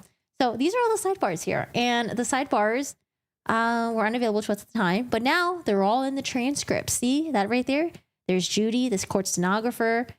She recorded all the sidebar conversations, and now they're available for everyone to read. So I saw this a couple days ago. It was on Runkle's video popped up on my feed about the Depp v. Heard trial and something about Eve Barlow. And I was like, oh, is there some new stuff going on? And I checked my trusty deppdive.net and all the transcripts are on there. And I want to read it with you guys. I think it'd be really interesting. So we're going back to transcript stuff. I feel like we're going back to like the old days. You know, I used to read a lot of court transcripts and they're very interesting to read. Oh, excuse me. What if any? Yeah, you know, there's like, I already got into like the first couple of days of the transcript and Elaine. I wish I could do a really good impression of Elaine. I can't though. But man, there are some parts where I was just like rolling my eyes, and I think I had a little too much fun with the transcripts, and I'm here to share with you guys. Did you see the case about the wedding bride who was killed by the DUI driver? Patty, are you talking about Jamie Lee Komorowski and the bride Samantha Miller? I covered that last stream, actually. We did about, I think, like 2.5 hours covering that. We talked about, actually, I think I uploaded the videos on my YouTube. I think. Yeah, I should have a live stream, 2.5 hours, and then I uploaded the videos on my YouTube. So we did talk about that. I don't know, man. Just something about parents that are just going to, no matter what, protect their kid, no matter what shitty things their kid does. Like, I don't, there's just something about that just like really irks me. I think that's why I'm getting kind of triggered with like the Alexee Trevizo case a little bit. Before, I wasn't really getting triggered by the mom, but the more that this progresses and now I'm hearing that they're suing the hospital, I'm just like, oh my God, I'm getting a little bit triggered. But I think I was very triggered at the DUI driving, the one that killed the bride, because what did I cover before that? I covered something before that. I think it kind of like triggered me so much that I was a little too emotional when I covered the wedding night DUI driver thing. I don't know, dude. I think I was very heavily opinionated. Read anything about Eve makes you dislike her more and more. True, that's why the judge had granted her bail. They denied her bond. The school asked her not to attend graduation. Oh, Trevizo. Yeah, it's too common. These parents don't know how they have to parent anymore. Yeah, I don't know. I just get really annoyed because one of the things that annoys me is that when you have a dog and a parent will allow a kid doesn't know any better. It's up to the parent. I'm not blaming the kid whatsoever. But parent will allow the kid to just run up to a dog. What happens if the dog is not friendly? What happens if the dog doesn't like kids? What happens if the dog has PTSD from kids? What if the dog bites the kid? What do the parents do? They're going to fucking blame the fucking dog. Are they going to blame themselves for letting their kid run up to a dog? No. A lot of fucking parents get really fucking defensive. I don't know. I just, I don't know. I hate people who don't take accountability and then just blame everything on other people. Hi, Gothic. How are you doing today? I don't know. I think I was just getting a little too much triggered about this whole, like, because there was this other case I was covering too, where the parent just automatically just like went to the side of the defendant. Oh, remember Chad Dorman? Oh my God. Chad Dorman, again, the man who executed his 3 very young sons in front of his wife, and some of it in front of his stepdaughter, because she went out to ran for help. But his father came on a news outlet and talked about him. I forgot what he said. It was like something like, oh, my son is like not a bad guy, blah, blah, blah. I don't know. Just basically coming to the defense of the son. It's just like, why would you even come out and say that? Just shut the fuck up and not say anything. You don't have to say anything. This is not your time to say anything. You don't need to defend your son. I don't know. That really pissed me off. Like when your kid does something bad, you don't need to come out in the limelight and be like, oh, well, my kid is a good kid. You know, they would never do something like this. I can't believe, like, no, just don't say anything then. Obviously we don't want you going up there and talking shit about your kid, because I get it, it's your kid and stuff. But like, you can just also not say anything at all. Just shut up. I don't know. Anyways, there was another thing that like triggered me too, but just like all these people who just don't want to take accountability and give their too many excuses for their kids. Entitled kids come from parents who enable their negative behavior. Yeah. Yep.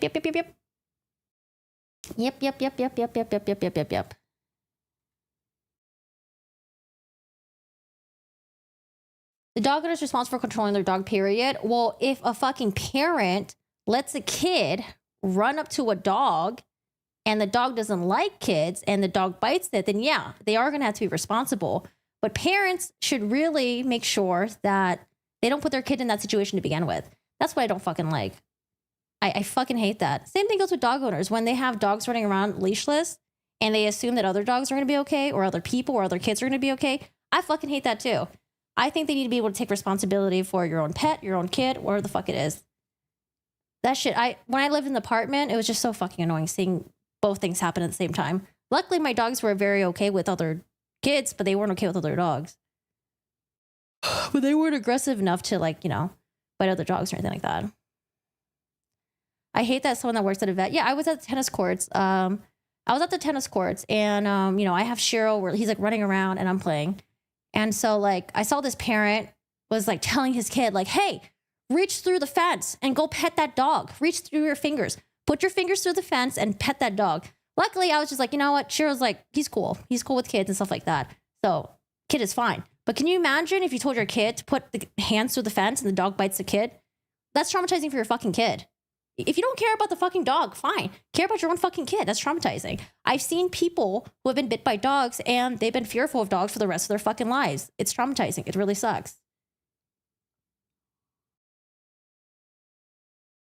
See, I'm getting triggered right now. But yeah, I don't know. I don't know. I think people just need to just, be careful. That's all. Be careful. Because when something does happen and you could have prevented it, and then you want to point your finger and blame the other party when you could have prevented it, I think that's a really shitty thing to do. Hi, Neko. Well, we're going to actually pivot to our next conversation. We're just giving an update about Alexee Trevizo and her suing the hospital.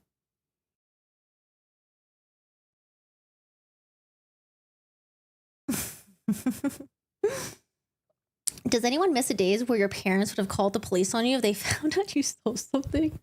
Oh, dude. Man, back in the day, if you stole something, parent would like, maybe even today too, right? It's like, nope, I'm going to bring you back to the store and I'm going to tell on you. And then the kids like, they get all embarrassed and like, oh, I'm sorry. Gives items back. Your daughter cried. It was traumatizing. What happened? To your daughter? Did she get bit by a dog or are we talking about something else? But anyways, I think it worked. Wait, actually, hold on. Bongo, you work at the vet? I don't know anyone who works at the vet, let alone I don't know any veterinarians. That's crazy. I wish I had a friend that was a veterinarian. I would make sure the child has consequences, not anything extreme, but the kids get away with everything, with whatever they like. Yeah. I don't know. I think when you teach kids that it's the whole world's fault and it's not your fault. That's like a really horrible mindset to let your kid grow up with. Oh, you work orthopedic vet?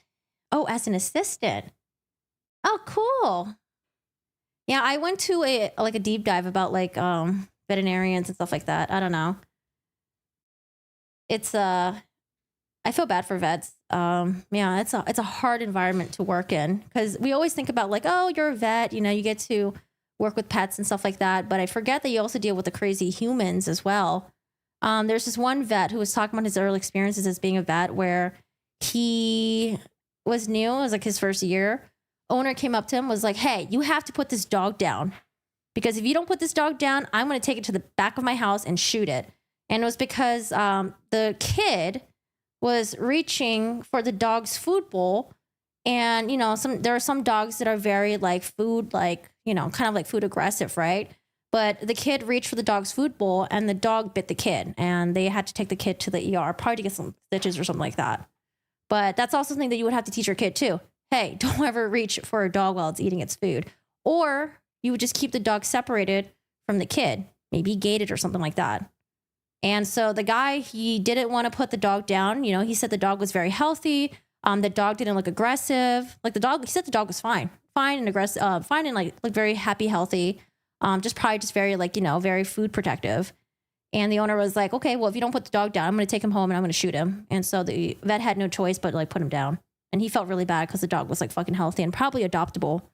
But yeah, I don't know. I was watching some other content from other veterinarians as well. And like other shit that they have to deal with crazy people. But yeah.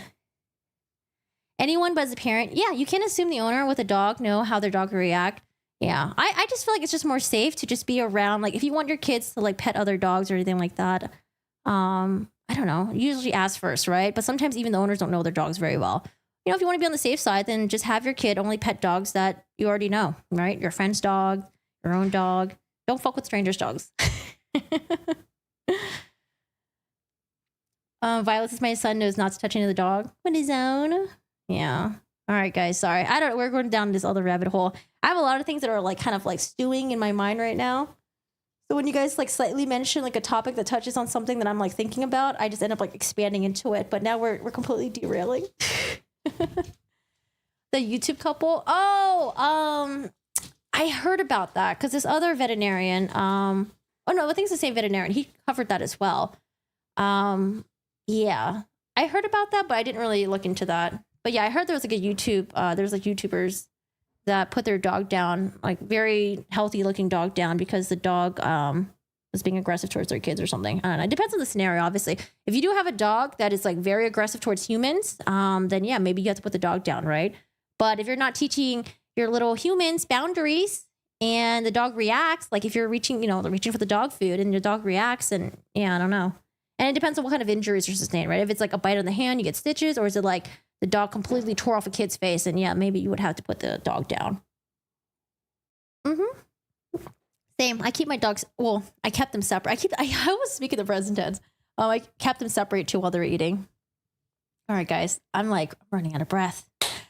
All right, y'all. We're gonna transition over. No murders, no baby killing, none of that stuff. We're gonna transition over back to the defamation case. We're gonna talk about the Depp v. Heard stuff, and we're gonna look at the transcripts. I think I already did like a little intro on this. If I do it again, it'd be like the third or fourth time. So we're just gonna. Can we just hop into it, I guess? Let's just get into it. Let me open up my Chrome. Transcripts. Okay. All right, guys. So we're going over to depdive.net. Huge shout out to them. And let's go to the transcripts and let's talk about Elaine. I mean, there's some Rod and Board stuff in here. There's some Ben Shu in here too. But it's usually like the Elaine ones where we're kind of just like, huh? Elaine, are you serious? But you know, we sometimes, I don't know. I went through like a whole roller coaster thing where it's like, I liked Elaine. I was neutral towards Elaine. And then I thought she was silly. And then I didn't like her. And then I felt bad for her, tried liking her. And then after the trial was over, she went on like the whole circuit thing where she was giving interviews. And I went back to not liking her again. And then I go back to feeling bad for her. And then I don't know. We have like a whole roller coaster ride of emotions with her. Oh, I love your bow shirt. Thank you. It's actually really cool. This was like the first one that she released a while back, and yeah, it's good material. I highly recommend. I would say size up though. I think this is like a large. I would have gotten probably a lot larger, but yeah, he's cool.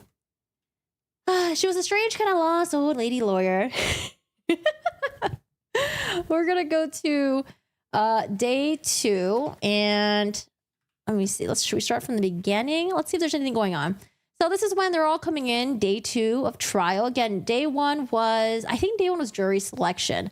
Day 2 is opening statement. So I do want to read the parts that we didn't really have access to, and some of it might be just some nothing burgers, and some might actually be some stuff. But I think there's nothing here going on right now. And Ben Chu's going to do his opening statement, and then I think Roddenborn, and then back to... Did Camille Vasquez do the opening statement too? Did they go back and forth?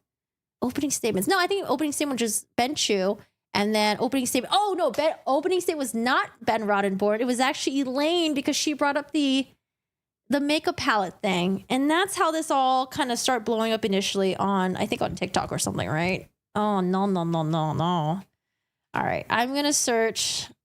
Let's do a sidebar. And don't worry, I'm gonna zoom in. We're gonna make sure. Okay, so this is Ben Chu right here. Ms. Heard, the evidence would show that Ms. Heard showed up with a mark on her face and mysteriously appeared 6 days after she saw Mr. Depp, and 6 days before she publicly filed a request for DV restraining order alleging abuse. Hey, John, thank you so much for the 5. I'm trying. Elaine was sympathetic. AH was cheated farewell tour. Elaine was very much not. I felt bad for Elaine, but I don't know. Elaine, she took on Amber Heard as a client. I mean, come on now. I don't know. I feel bad for her, but at the same time, like, you took on Amber Heard as a client. Like, maybe initially when she took on Amber Heard as a client, she believed Amber Heard, but at some point she must have realized that her client was just guilty as fuck, man. Oh, Lord. Yeah, the theater makeup. All right. Oh, this is Ben Chu.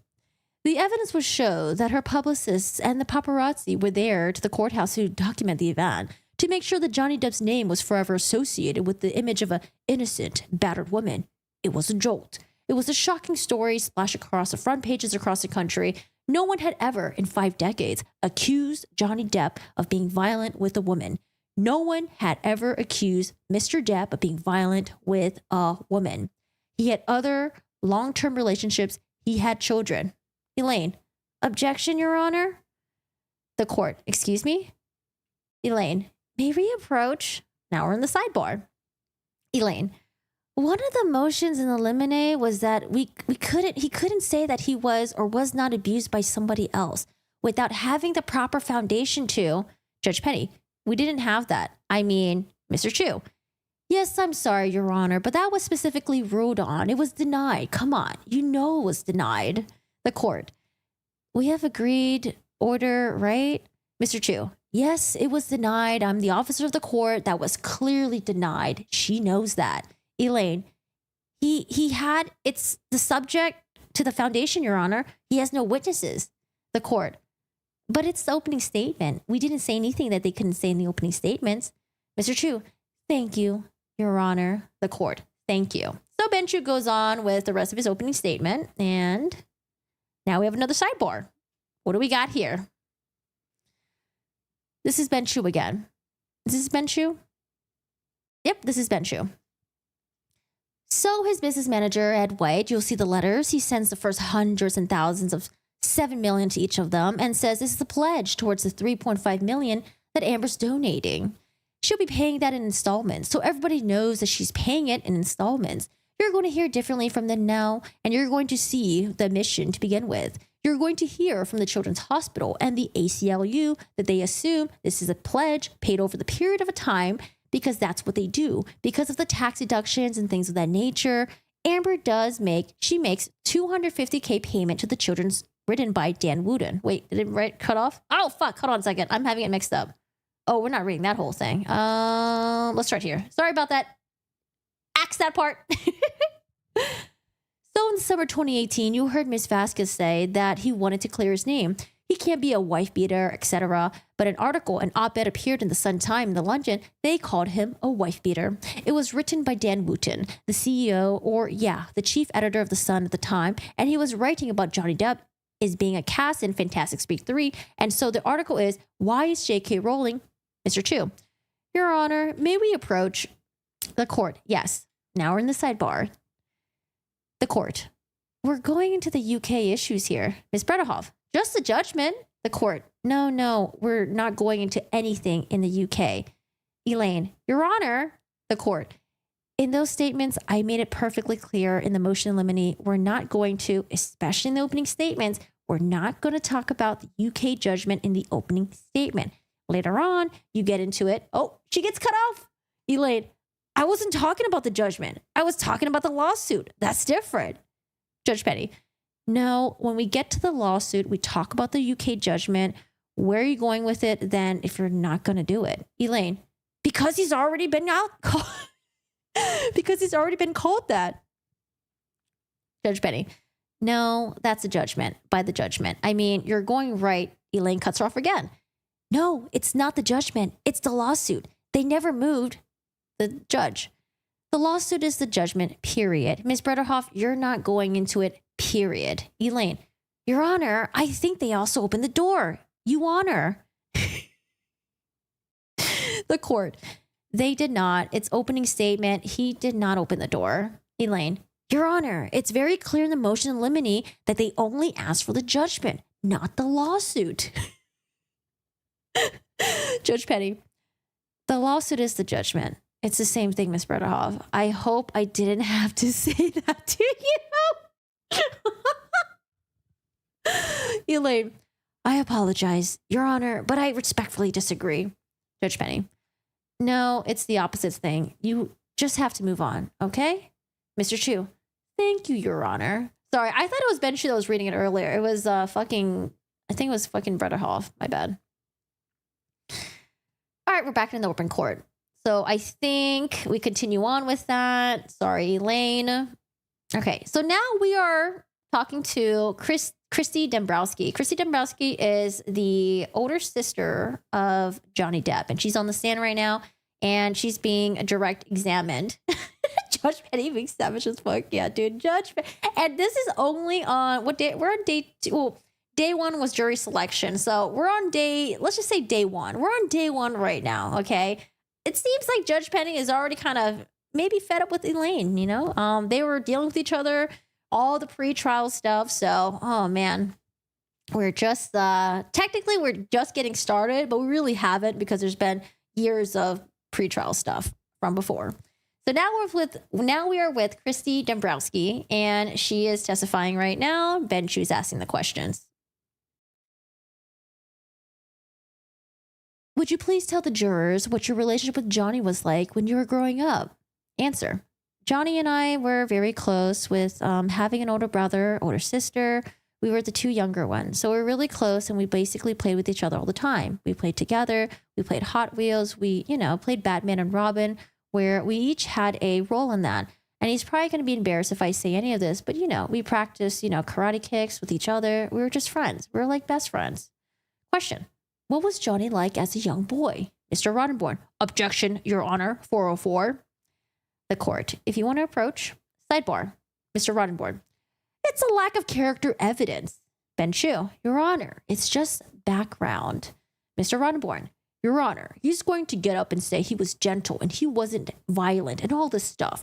You can't just come in under 404. It's used to prove action and conformity therewith. What is 404 again? 404 court. 404, character evidence and other crimes, wrongs, and blah, blah, blah. Okay. Prohibited uses. Evidence of a person's character or character trait is not admissible to prove that on a particular occasion when the person acted out in accordance with the character of the trait. Exceptions for a defendant or a victim in a criminal case. Okay. So this is what 404 is. So you can't use it as evidence of a person's character or character trait that is not admissible to prove that on a particular occasion the person acted in accordance with the character of the trait. Why is that so wordy? Okay. Thanks, Cornell. Appreciate it. So Roddenborn is like, nope, it's under 404. Judge Penny. Right now, all I hear was just information about his background. I mean, assume we're not going to get into that he was gentle. Mr. Chu, no, it's just really what we're getting into.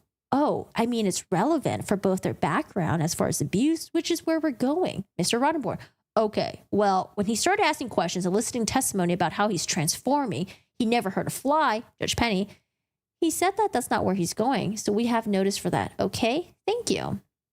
And so Ben Chu continues to object as Mr. Chu is asking his questions. Objections. We're asking about Johnny's background, growing up, da-da-da-da. Sidebar. All right, sidebar 1, sidebar 2, sidebar 3, sidebar 4. I go back to the trial because Elaine has made me laugh so much. Yes, this is the transcripts of the trial. We're on I'm gonna say day 1 right now. I watched Isaac's testimony earlier this morning. Started with Bose and Amber being torched by Camille. I had to watch her cross-examination getting so good. Yes, I was on memory lane. Seems like we both are. Whew. Okay, next sidebar. What sidebar are we at right now? Sidebar. I think we're still on Christy Dombrowski. Or are we on Gina? We might be on Christy Dombrowski. I wish it was like Q&A. I wish it would just tell you who it's my brother's ex. Okay, yeah, we're still on Christy Dombrowski. Okay. Question. To what extent did you have an occasion to observe Johnny and Miss Hurt together earlier in their relationship? Answer. I would see them. There were times where she would come and, visit our mom. I would see her then. I would see the two of them then. I didn't really spend a tremendous amount of time with them. Question.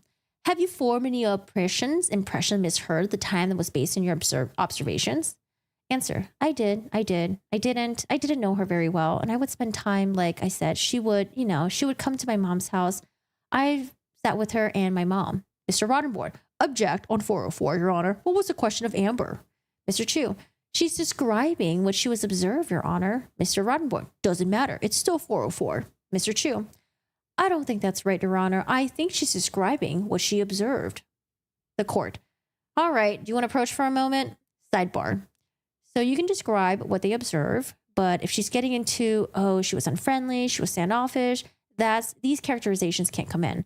If she was just observing, I saw her and him holding hands, I mean, that's, what I'm saying. Just her observations, she can't characterize them because that is character evidence. So 404. Mr. Rottenborn. It's her impression of Ms. Hurd. That's not the judge. So I think you need to reform the question. So it's just observations. Just observations, okay? Mr. Chu. Okay. Thank you, Your Honor. Okay. Now we are in the op-ed territory. Oh no, what was that sentence? Amber thought Johnny has been. Now we see who is the real has been. Yeah, I heard she got fired from her L'Oreal contract. Umbrella Guy was covering that. He's like gone from L'Oreal. They like deleted her off like the website or something as an ambassador. Yeesh. Question. Moving ahead 2 years in time, did you see Miss Hurd's Washington Post op-ed when it was published in December 18, 2018? Answer. Yes. What did you think of Miss Hurd's op-ed was about? Mr. Rottenborn. Relevance. Mr. Chu. It's entirely relevant. They're trying to argue somehow that people didn't understand what the op-ed meant. We heard an opening where there was the court. I want you to approach. Mr. Chu. Yes, ma'am. The court. What is her opinion of the op-ed? How is that relevant? Mr. Chu. What was not her opinion, but what she did think what it was about. He's arguing that because it didn't, the court. But that's still her opinion of what she thought about it. Mr. Chu. Right. But I mean, they were trying to argue that people didn't understand that this was about Johnny Depp. I mean, she's a human being. The court. I understand, but I'll send an objection, okay? Mr. Chu. Thanks. The court. Uh-huh.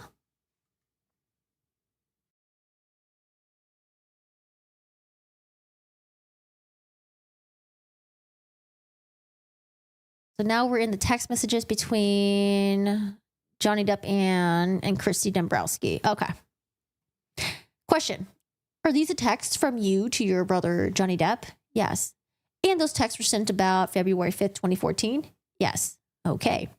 Mr. Roddenborn, Your Honor, I'd like to move for the admission of Defendant's Exhibit 214. So at this point, I think Christy Dombrowski is being cross-examined by Roddenborn, it seems. The court, any objection to 214? The witness, can I just say something? The court, no, just wait, ma'am. Mr. Chu, object, Your Honor. May we approach? The court, yes, sir. Sidebar, the court. It seems to be more than 4 texts on here, though. Mr. Chu, yeah, I was going to say that was one of the things I was going to say. Mr. Roddenborn, I just told Heather to start with what you see. Mr. Chu, well, that's one problem. And then one problem is that there's a lot of other messages on that. The court, right? I mean, it has to just be redacted. Mr. Chu, and there's a lot of other personal identifiers. The court, with the phone numbers. Mr. Roddenborn, I mean, what do we do about it? The court, we can redact the phone numbers. We've already agreed that she sent these text messages. They're messages between her and Mr. Depp. So we don't want to have the phone numbers out. Mr. Roddenborn, why don't we have the text and date, and we don't even need this in the from column for today. Maybe we'll figure out something for tomorrow. The court, well, we just I need a redacted copy from you and a hard copy before you can post to the jury. Like, you can't publish to the jury today if I don't have the redacted copy. Mr. Roddenborn, can we display if she's able to get the column with the text and the court? If she can just with the column, I think she's trying to do it with just the Mr. Roddenborn. Yeah, you can see it. The court, well, she just has to explain who's talking to who because you don't see that without the numbers column. Mr. Roddenborn, right, I'll ask the witness that. The court, but she can move it over. Would you have an objection to that? She's just starting to move it over. She's included just those for not being the identifiers. Mr. Roddenborn, yes, I'll take out the identifiers. Sorry about that. The court, that's fine. And then this can be an exhibit tomorrow. We're going to have these. I understand that. So if she can just get to one column and then there's the next column. Is that the one you want? Mr. Roddenborn, yes, just those two. The court. So all the identifiers will be gone. It would just be these 2 text messages. Mr. Chu, that would solve the problem. I still think it's unfairly prejudicial. The court, I understand that, but I overrule that. But if you can just observe just a part of it, just show that to the jury, you owe me that redaction tomorrow, okay? Mr. Roddenborn, okay. The court, if you can just take it to me.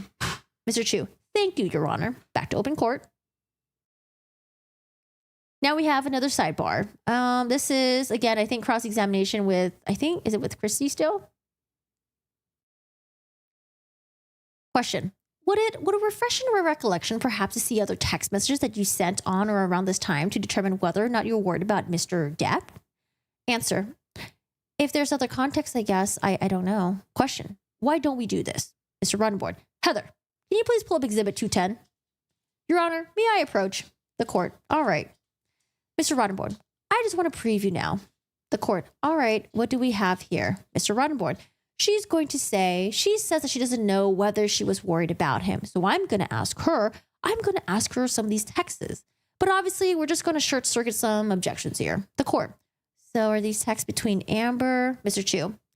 They're Amber's statements. This is the most, Mr. Roddenborn. Well, I'm going to ask her about her statements. Mr. Chu. Dubious kind of hearsay. The court. My question first is, who are these texts from? Mr. Chu. I'm sorry, Amber. Mr. Roddenborn, between Amber and Christy. The court. Amber and this witness. Just making sure. Get your nomenclature together. Get your nomenclature together, Roddenborn. You guys have been living there a lot longer. I want to make sure. Mr. Chu. They're clearly hearsay. The court. Okay, I see. What is your objection going to be? So what is your bias? Ms. Bredehoft. Oh, here comes Elaine. So I'm going to ask Ms. Dombrowski about the texts. Obviously, they're not hearsay. The court. Are you offering them into evidence or are you just Roddenborn? Yes, I'm offering them into evidence. I mean, she says, I don't love any of it. The court. I mean, how do you get them in without Mr. Chu? You can't. It's a dialogue with the same thing that they've talked about. Roddenborn. Well, they're about Ms. Dombrowski. I'm going to ask her about them. The court. I understand you're going to ask her about these statements. I understand that these are her statements. How are you going to get them to context if you're not getting into Mr. Roddenborn? Well, I don't know. And that's why I want to preview, because I have to be able to ask her about her contemporaneous writing that she made. Particularly, there are impeachment or 787. She just said she doesn't know. She was worried about what she texted on page 2. She said, I don't love any of this behavior. She tells Amber, worry about everything. Mr. Chu, this is all, Your Honor. I mean, will you let me talk? The court. Go ahead. Everybody, it's late. I know. Sunshine. Mr. Chu, he's the bad Ben, Your Honor. We all know about that. He's the bad Ben, Your Honor. We all. Is he talking about Ben Roddenborn? Mr. Roddenborn, they are not hearsay. So I'm going to ask her about that. The court. I think you can ask her about that. Did you recall texting with Miss Heard where you said that you were worried about him? I think that's fine. And if she doesn't remember, you can show her the text yourself. But if she doesn't have a memory, I don't see how you can get these texts into evidence. Roddenborn. Well, I'm going to try it one more time. The court. So far, haven't done it, okay? Mr. Roddenborn. But I want to preview this. The court. That's all right. That's fine. Roddenborn. This when she says, nobody told me, no one ever told me that he was on a recent bender. That's impeachment. That's not going to be hearsay. I mean, I can impeach the witness and bring in other evidence that contradicts the witness testimony. So when she's up there telling the jury, I don't know why I sent these texts, then that's what she's telling us. I mean, Amber had just told her he's on a bender. And she says, I have no idea. No one ever told me this. I have no idea. So if the texts like this come in, they're coming in for impeachment, not for hearsay. The court. All right. So are you saying, but if she says, yes, I recall these texts, and yes, now I do remember she told me he was on a bender, that's why I sent them or something. Are you going to say these texts still come in even though she's admitted to it? Roddenborn. Yeah. Court. But she might not. Roddenborn. Yeah, maybe not. Maybe we can take it back. The court. Yeah, if she doesn't admit to it, then I think you can do intrinsic evidence. But even after showing them to her, if she says no, I think you have a basis for putting them to evidence, not for hearsay. They'll be limiting the instructions later that it's not here for the truth of the matter. I'm not sure exactly what all these say, but Roddenborn, I'm sorry. I mean, it's a bender. She's talking about a bender. There are statements in that would be an issue. Roddenborn, I don't know. And that's going to Mr. Chu. Well, virtually everything coming in from Ms. Heard is out. The court. Well, I mean, we have to parse it. It wouldn't be able to come in today, but you can definitely talk to her about it, and then we can figure it on our own what actually would be able to come in. You can talk to her about it and show it to her. That's fine. You just won't be able to show it to the jury, give to the evidence today. Does that make sense? Roddenborn. Thank you. Yes, I just wanted to, Mr. Chu. As to reserving all of the objections on this, Your Honor. The court. All your objections. Mr. Chu, because there's a widely hearsay and the least reliable. God damn it, when they interrupt each other like this, it makes it really hard to read. It's hard to go back and forth. Hi, Monica, how are you doing today? Amber's an ambassador of the poop-proof sheets or tagline, turn any bed into a toilet. Oh, God. Oh, dude, what is the little, what is it called again? You know, like the little paper thing that you lay for puppies so they don't poop on the ground. What are they called? Oh, pee pads. The little potty pads. Oh, man. That'd be great. Ambassador for that. Potty pads. The court, all your objections. Mr. Chu, because it's a widely hearsay and the least reliable. The court, it would have to be a redacted for sure, but at least today she might say, yes, now I recall. That would be a double negativity. Okay. Mr. Roddenborn, thank you, Your Honor. Mr. Chu, thank you. The court, no, that's fine. All right, we're back to asking questions. Sidebar with Elaine Bredehoft. Where are we at here now? So Roddenborn's talking with the court, talking with Ben Chu. I think, are we already at a sidebar? We're going back and forth. May we approach? I sustained. Okay, Miss Bredehoft, may we approach? The court. Let me finish this issue first. I appreciate it. Going back to the text. So on 163, are you trying to admit that into evidence? That was the last one. Mr. Roddenborn. Yes, Your Honor. The court. All right, there's an objection to that. Mr. Chu. Yes. The court. Okay, go ahead. Mr. Chu. We stand on the objection as hearsay. The court. All right, yes, sir. Anything further to say on 63? Mr. Roddenborn. Well, I think, yeah, two things at a minimum. Ms. Dombrowski's text should be allowed to come in because those are hearsay, even if we have to redact out all of Ms. Heard's text. Which is that's what Your Honor is ruling is we can. But the problem is, and the reason it's not hearsay, is that it's impeachment under da-da-da-da. The court, I understand your impeachment issue, and I understand that. And that will go back to 210. I think there's an issue with impeachment there, but here I don't see an impeachment basis to have an extrinsic evidence in. You got the testimony in, but I don't see the basis to have the extrinsic evidence in. So again, they're still arguing about the text messages between Christy Dombrowski and Amber Heard. Hi, Misha. She's not bad trained. Right aboard. I would still ask that the texts come in. They're not impeachment. They're not hearsay. They're probative to this case. She's expressing concern, and even the jury can see the context. They can't see the court. Since they haven't had the context, I'm not going to allow them in. So I'm going to sustain the objection to 163. And so far as 210, the only impeachment basis was when she testified that she didn't recall anything about the bender or him being on a bender. I think for impeachment purposes, that's just the only part that comes in so far. As Ms. Heard's text is the JD's on a bender, I don't even know the last part of it on it. That's it. Mr. Chu, Your Honor, the court. Everything else I would have been to redacted. Chu, Your Honor, I don't think that comes in to impeach a third-party witness. It's all hearsay. Roddenborn. Sure it does. It's 787. The court, I'm going to allow that, just that one part. Mr. Chu, just that part? Just that part? Everything else gets redacted as far as text? Ms. Dombrowski can come in, except you have to get rid of her identifying information as far as her phone number, okay? Roddenborn. And just to be clear, so we don't get anything wrong, Mr. Chu, Your Honor, for the record, we also object on speculation. The court, okay, I understand.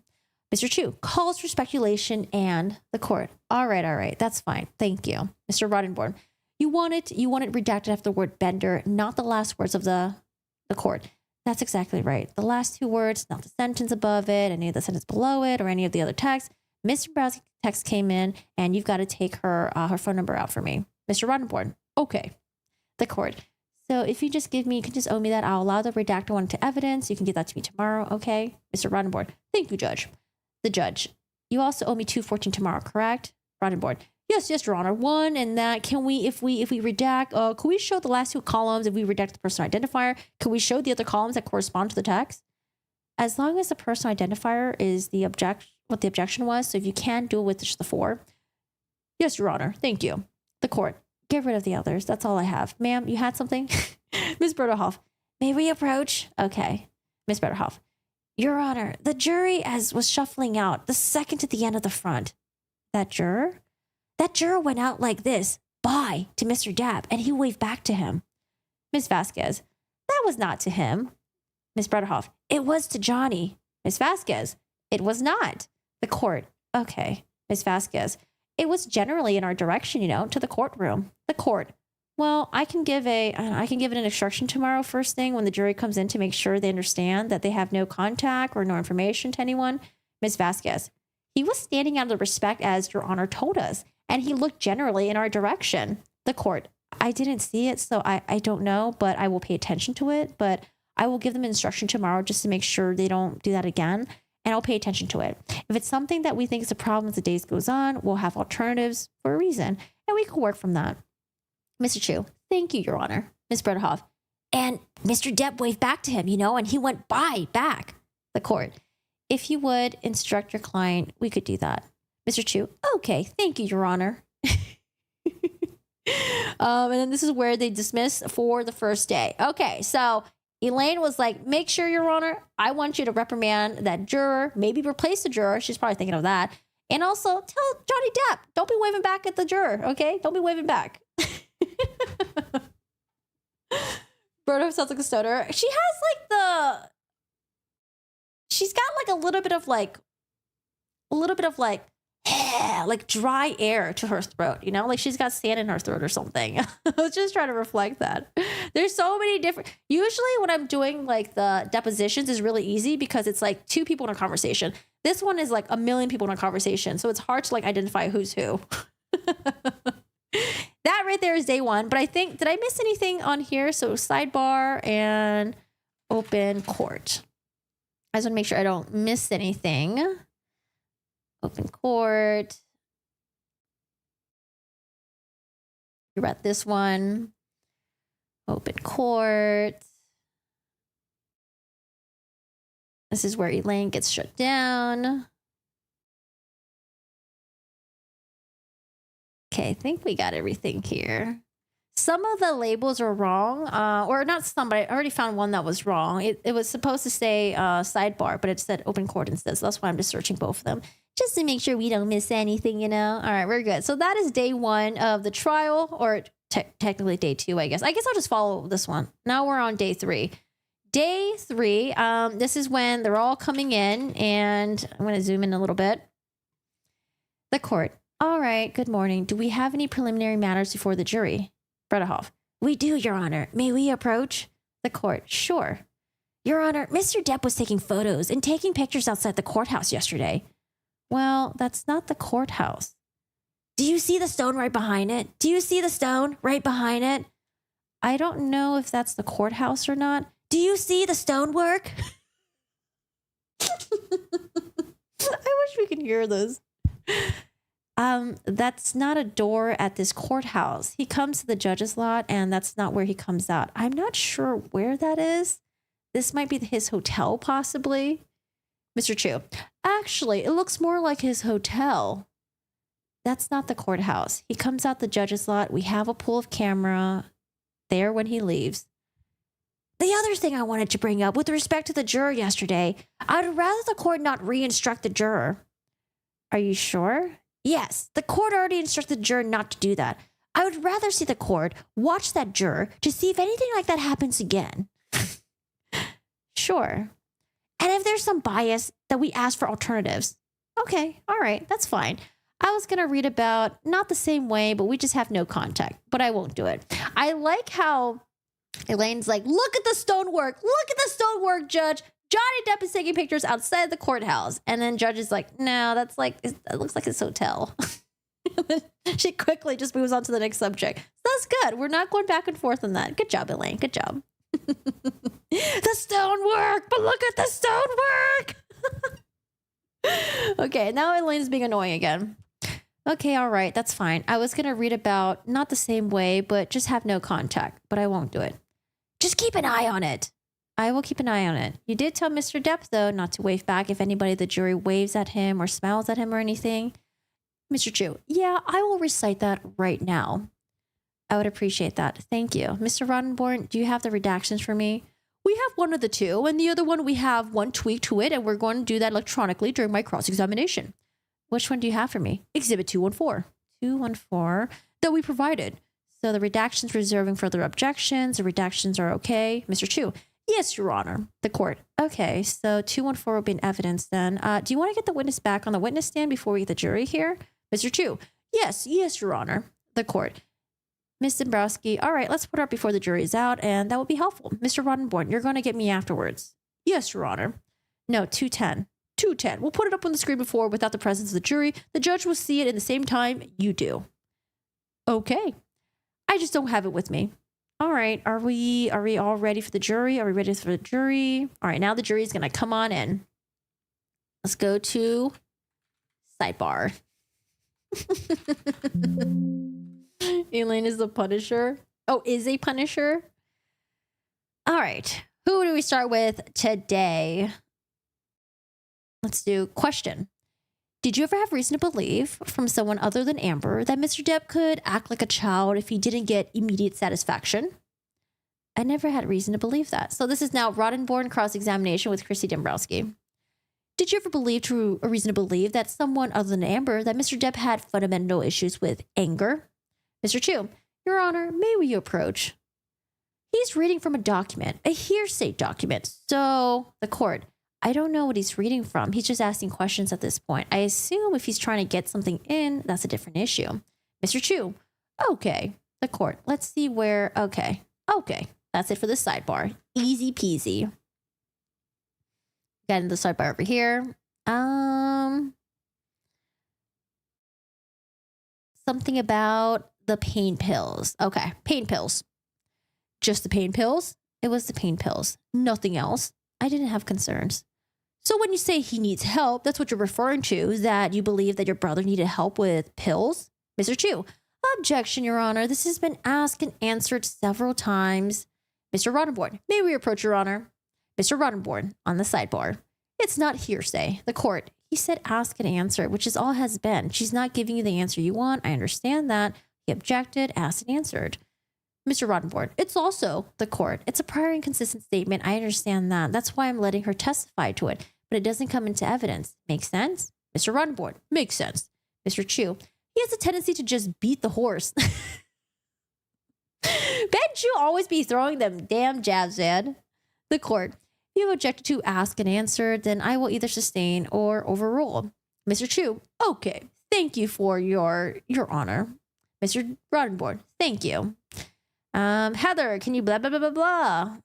Okay, next sidebar. What do we got here? Next sidebar we have, we're talking about Dr. Kipper, but I think we're still with Christy Dombrowski, and we're still with Rottenborn. Okay.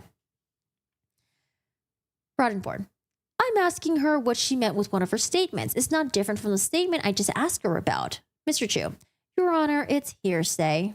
The court, I'm not sure what the prior inconsistent statement would be for this. Mr. Rottenborn, well, that she's testified that all of Amber's concerns were overblown. Ben Chu, Your Honor, may we approach? Ben Chu in the sidebar, Your Honor, this is not a prior inconsistent statement. Mr. Rottenborn, she testified that all of Amber's concerns were overblown, and she is telling her, I think you need to tell him that you're scared. This is the last question I'm going to ask her, and then I would move on from the document. Ben Chu, just because it's the last question doesn't make it appropriate. The court, I'm going to sustain the objection. Okay. Question. Ms. Dombrowski, concerning your records, your concerns regarding your brother's drug use, you were concerned for your brother and your brother only. I was concerned for my brother, yes. And your brother, is that right? And only your brother, is that right? My focus was my brother. Now you, in your capacity as his personal manager, you're often apprised of your brother's performance on movie sets, right? Mr. Chu, objection, hearsay. So I think that's about it. Next sidebar. Next sidebar we have with Elaine Bredehoft and Judge Penny. Question is, who are we talking to right now? Is this with the assistant? Because now we have other lawyers getting onto this. Man, this makes it... Do I have... I have like notes on this, but it still is a little bit... It's a little bit confusing. Okay, so I think this is just interactions. Oh, I think this is with Isaac. Yes. Question. Did you have any interaction with the staff at the ECB about Eastern Clement Building about Miss Hur's allegations against Mr. Depp? Bredehoft. Objection, Your Honor. May we approach the court? Okay. All right. Interactions with staff. Miss Bredehoft. So what she's going to elicit now, and I thought it was better to preview it and let Your Honor know. Okay. What she's going to say is that he spoke with the other members of the ECB staff and that they showed him this fake punch video that was never produced, and even with the lawyers. So I'm going to object to hearsay grounds with the communications with him, and I'm going to object to this testimony of the actual video and what he says he saw on the video. Depp's lawyer, I believe there is a ruling on this. The court, there was, and your objection's been noted to that. He can't testify to hearsay, what they might have communicated to him. Depp's lawyer, I'm not going to ask that question. The court, so it's just a video. We could move on. Your objection has been noted. All right, good job, Elaine. Next sidebar. Question. Okay, let's go to line 57. Then it'll be section 57th exhibit that I have in front of me. This is a text message from you and Mr. Depp. Do you see that? Well, there's over 80 million texts on there. Go to the number 57. Hey, Tim, how are you doing today? Depp's lawyer. Objection, Your Honor. The court. I'm sorry. Depp's lawyer. May I approach the court? Okay, sure. Depp's lawyer. So I think this is Elaine asking questions, cross-examination with Isaac. She's referring to the text messages that occurred in prior, after the marriages by a number of months. So I'm not sure what the relevance could possibly be in those particular text messages. Elaine, he's referring to her in a very, very base way, you know, saying the cunt rotting corpse. How many times did Elaine say cunt in the court transcripts? I want to know. Oh, wait, maybe I should have gone back a little bit in context. Something about Depp calling Amber a cunt. Was it to her face? No. Was it in her text messages? Maybe. Okay. Oh, man. Okay. Elaine, cunt rotting corpse. The court. She's just talking about the timeline of it, saying it's 2 years later. Elaine, still, I asked if he ever caught Mr. Depp referring to her as a cunt, And he said, you would have to show me. The court, he said yes. Elaine, right. And then I said, did he do it more than once? He said, you would have to show me. The court, yeah. Depp's lawyer, Your Honor, far too much to share. It's a timing. Bredehoft, it is timely. The court, I'm going to allow it. So I guess they talk about the text messages with Johnny referring to Amber Heard as the C word. Sidebar, I think one of these days we miss the open court. Open court.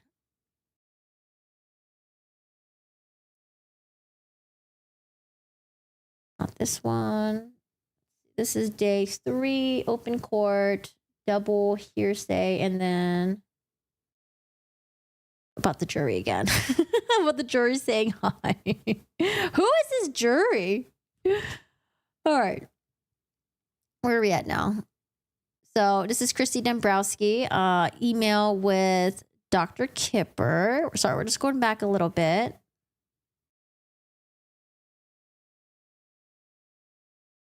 This is the double hearsay one. Okay. Mr. Roddenborn, Your Honor, permission to publish the second paragraph of da-da-da-da. The court, you're asking to enter into evidence? Mr. Roddenborn, yes, we would like to enter into evidence with those redactions. Benchu, Your Honor, these 2 layers hearsay, can we approach Benchu and sidebar? This is double hearsay issue. The court, okay, go ahead. Benchu, this is Dr. Kipper basically using Amber in a very dubious source. So there's 2 layers of hearsay here. The court, right. Mr. Chu, no exception. The court, what's the basis? Roddenborn, not hearsay. She's testifying. She's testifying that she never heard from anyone. I mean, her whole testimony, Your Honor, has been Amber exaggerates and no one else ever told me that he had any issues. I don't want to get in the first paragraph in. That is hearsay. I agree. But the second paragraph, when he says all these things about Johnny, where she says, testifying to the jury, she's making it sound like Amber is the only one. Mr. Chu, Your Honor, it's still double hearsay. This is the beginning of a Dr. Kipper's treatment where he has the reason to think that Amber might have any credibility. The court, don't talk over. Okay, go ahead. Benchu getting in trouble. Mr. Roddenborn, on the stand. She's putting her head in the sand. She's saying Amber's was the one who told me about Johnny. The court, then you can ask her. So did Dr. Kipper tell you about this? You can ask that, but I'm not going to allow this piece of evidence in, okay? Mr. Chu, thanks, Your Honor. I'm going to use the bathroom really quick. The Flappy Fish Market. Yeesh.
Ah.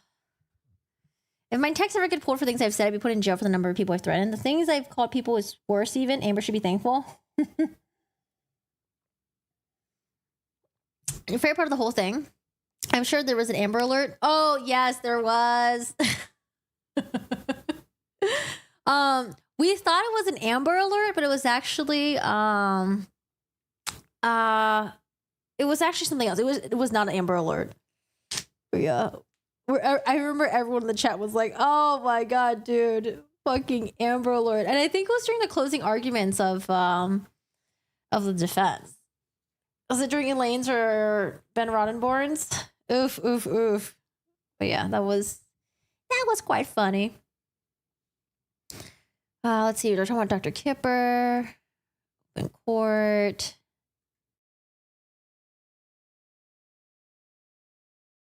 We're good here. Oh wait.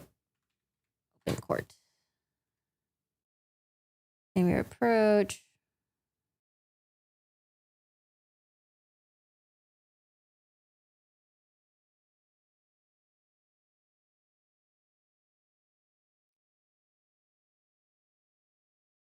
All right, so back to, this is after the 15-minute break.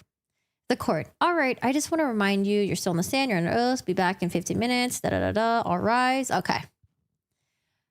All right, are we ready for the jury then? Ms. Bredehoft. Your Honor, may we approach before we get to the jury? The court. Okay, sure. Yes, ma'am. Ms. Bredehoft. I just want to put on record, Your Honor, that the same juror, when he came out this morning, smiled and kind of nodded at Mr. Depp again. Judge Penny. I'll keep, but there's no waving back. Elaine. I'm sorry. The court. There's no waving back, so Depp's attorney. I do think it was a general good morning to the court. The court. I don't know if that's how he is. I mean, I can say at the end of the day, if you like, what I was going to say this morning. Elaine. My concern, Your Honor, I believe there's a bias being shown here. He's looking at him, he's waving and smiling at him. It was clearly at him. The court. I'll take a look when he comes in right now, and for the rest of the day, I'll keep an eye on him. And we can always discuss it at any time. Elaine, I just want to make sure that it was on the record. All right. I wonder how often they're going to go back and forth about this jury.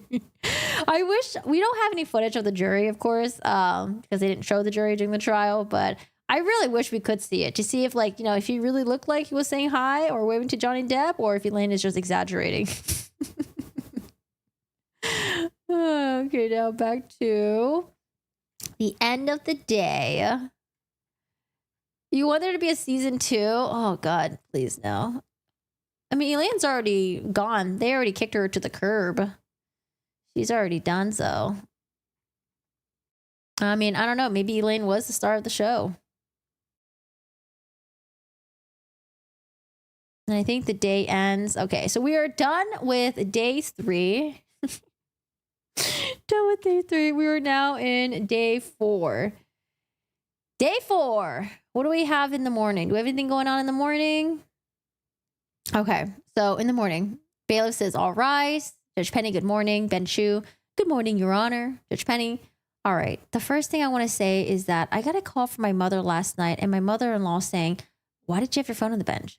I just want to be clear with everything. That was not my phone. That was a call through the computer system because I guess we have an open line to remote witnesses, so it came through the computer system. Jamie says it never happened before, came through the computer system, and she hung up on it. So just for the record, that was not my phone. I don't need that kind of grief from my mother. All right? Okay. All right. So I think before the jury comes out, we do have one issue with exhibits too. I still remember a phone ringing on Judge Penny's bench. Do you guys? I don't remember. I think when I was initially playing the Depp v. Heard Depp v. Heard trial. Oh my God.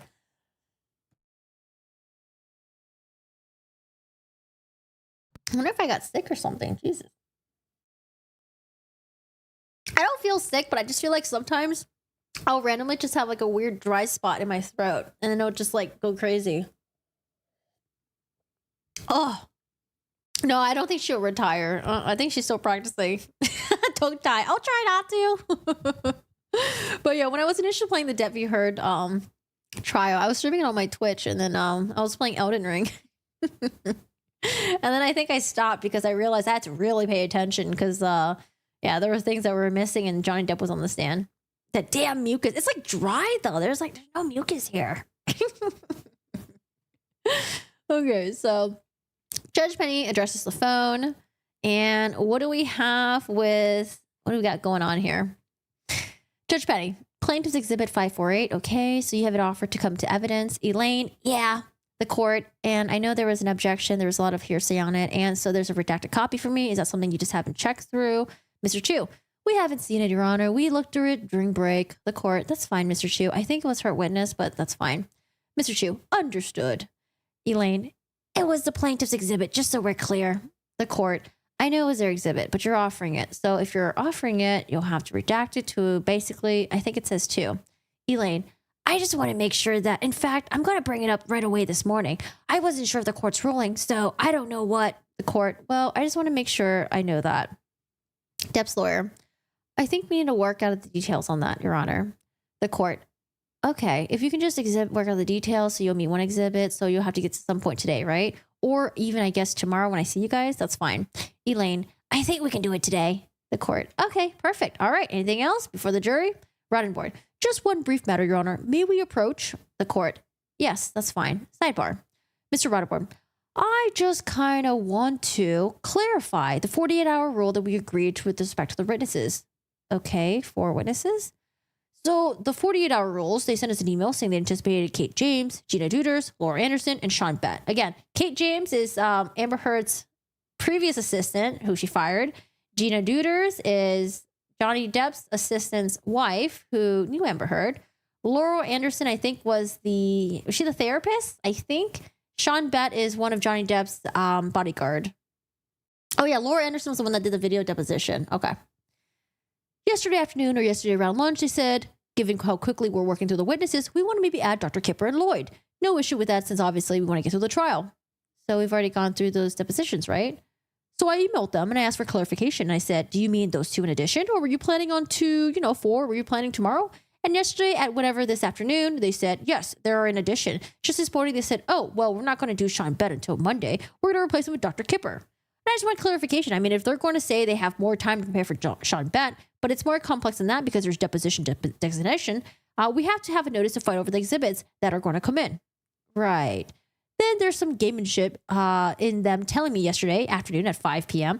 there are no additions. And then today saying, no, by the way, we're going to take out the people in the middle of the day and it's going to be a live witness. So I just want to raise it with Your Honor.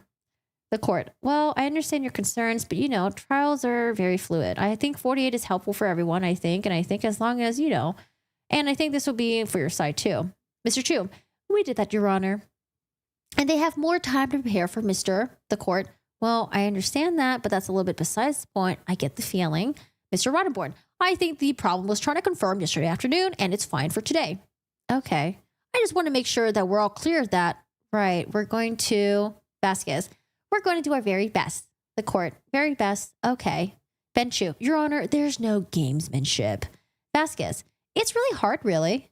Judge Penny, okay. Mr. Roddenborn, thank you, Your Honor. The court, thank you. Back to the open court. Sidebar.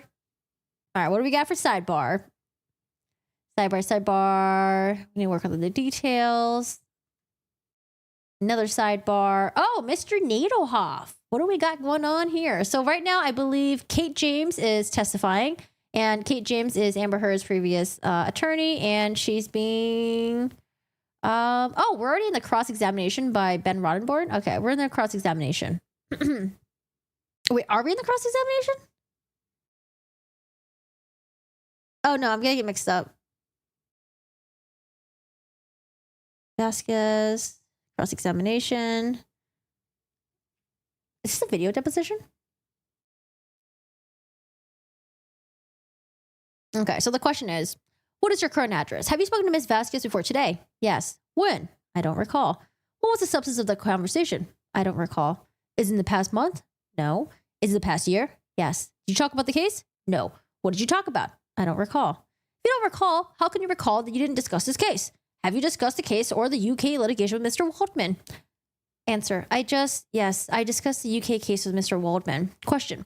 What did you discuss the UK case with Mr. Waldman? Mr. Nadelhoff. Your Honor, can we stop this, please? The court. Okay, can you pause, please? You can't. There you go. Do you want to approach? Mr. Roddenborn. Sure. The court. I am not sure. Mr. Roddenborn. This doesn't have all the testimony that your Honor let in. This is biased testimony that way. Hold on. Okay. Mr. Roddenborn. Sorry. Your Honor, let this in this testimony that goes to bias and they didn't put it in the video. Ms. Vasquez. We sent it to Planet Depot and the videos were sent to both sides. The court. Did you review the video ahead of time? Oh, did you review the video ahead of time? Mr. Roddenborn. I didn't. I mean, they're the ones responsible for preparing it. I mean, I would have asked this at least be read for the jury by, that's fine. Any objection to that? Ms. Vasquez. No, of course not. Mr. Chu. No objection. The court. But I mean, both sides need to get the Roddenborn. We will do our best to try to confirm. But I mean, Vasquez, we didn't do anything. We sent you the transcripts. We sent both sides of the transcripts. Chu, I'm not blaming. I just want to make sure. Okay. We have no objections to that. Do you want to read that now or do you want to wait? Mr. Rottenborn, yes. The court, okay. All right. So if you see any of the issues, just let me know. Hey, Billion, how are you doing today? The muffins are coming. Mr. Rottenborn, okay. How would you like us to read it? I would just tell the jury that there are additional parts of the deposition that you're going to read into record. Is that okay if you read it in? Rottenborn, yes. Do you want to, because this came in two, you want me to read it up there? I think your counter. Vasquez, okay, sure. That's fine. Thank you. The court, sure. Okay. Mr. Rottenborn, thank you, Your Honor. The court, ladies and gentlemen, in addition to the video deposition, there are some extra statements that this witness made that aren't part of the video, but is part of her testimony. So Mr. Rottenborn just going to read those into record for you as well. Okay. So this is talking about Adam Waldman, how they talk to each other. Next sidebar. Who do we got here? Next sidebar. She was so unhinged. Wait, who was unhinged?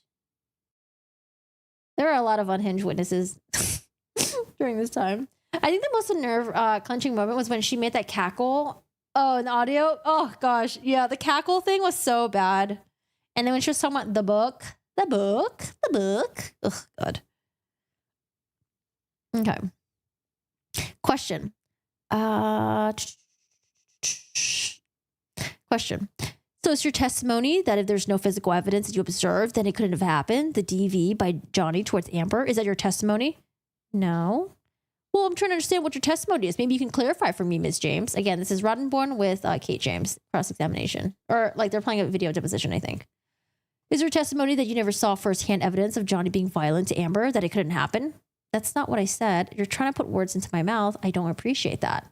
Rottenborn. Could you pull up the document that is, well, let me see what it ends with here. Dep, Your Honor, the court, can we pause for a moment? Okay. Mr. Rottenborn, this is a document that we're waiting for the corresponding trial exhibit. So you can just bear with us for 1 minute. We like to move for the admission of it. All right. What's the number on it?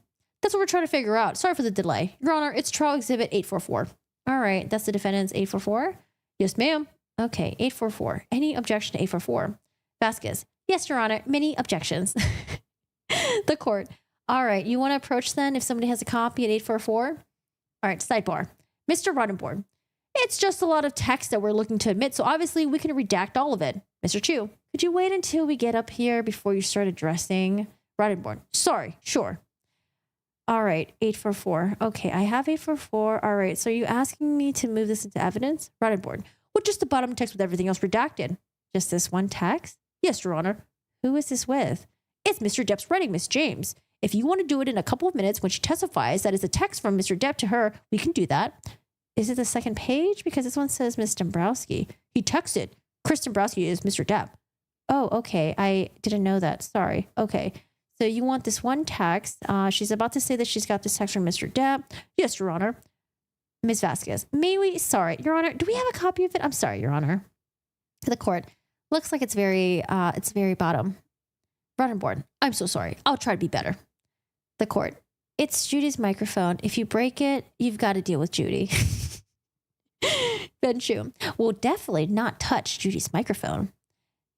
Vasquez. Yeah, I mean, our objection is that it's an improper character evidence, Your Honor. They're trying to get in evidence of Mr. Depp's bad behavior via text messages, and yet we can't bring any evidence of his good behavior. The court. Well, that's kind of how party admissions go. Party opponents go. I mean, it's hearsay, but it's party opponent. Mr. Chu, but it still goes to character. Vasquez. Well, I understand. It still goes to character. It's just that saying that it's improper character, Your Honor. And, to the extent that Your Honor will allow us to bring a little bit more background on Mr. Depp, his good behavior, and some of our witnesses, to be able to offer this, Mr. Rottenborn, we'll take that as a Vasquez. It's a proper Rottenborn. But if it's reaching out to one of the witnesses saying, come over and we'll, do that, and that's party admission and relevance and bias and prejudice, all sorts of things for this context. Hi, Heretic. How are you doing today? No, Anna, this is just like the transcripts, but now we're getting the sidebar. So anytime when they were doing this, where is it? This is sidebar right here. So anytime when they were talking to Judge Penny, they're having a sidebar. We never got to listen to any of it. Now that there's a transcript, there's a bunch of transcripts out. the sidebars are out too. So now we can know what they were talking about on the side and what Judge Penny had to deal with when dealing with Elaine mostly. A lot of Elaine headache. So yeah, huge shout out to Dep Dive for releasing all the transcripts. You just got home. Well, welcome back.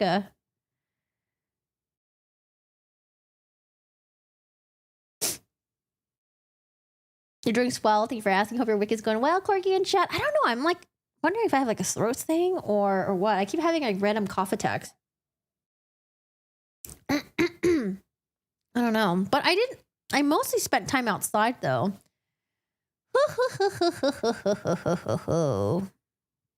Okay.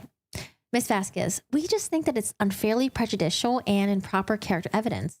The court, I understand your objections. I'm going to overrule the objections. You owe me a redaction for this, though. Before we can show it to the jury, Roddenborn, would it be okay if for now we did like we did? We'll prepare a redacted exhibit, but we do like we did with Miss Dombrowski's text the other day, where we show this part right here. Okay, any objections to that?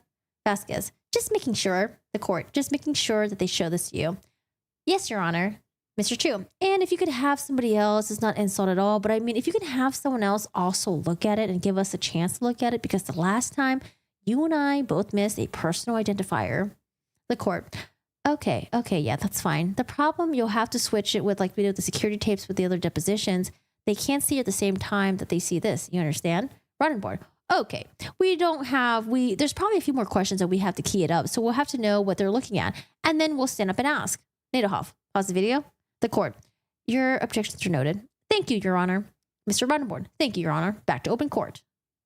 Next sidebar. All right, question.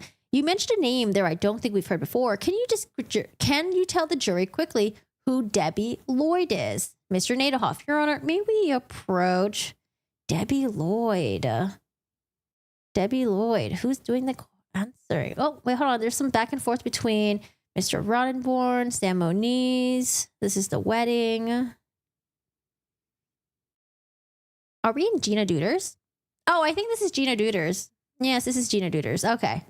So, Gina Duders and Samuel Moniz.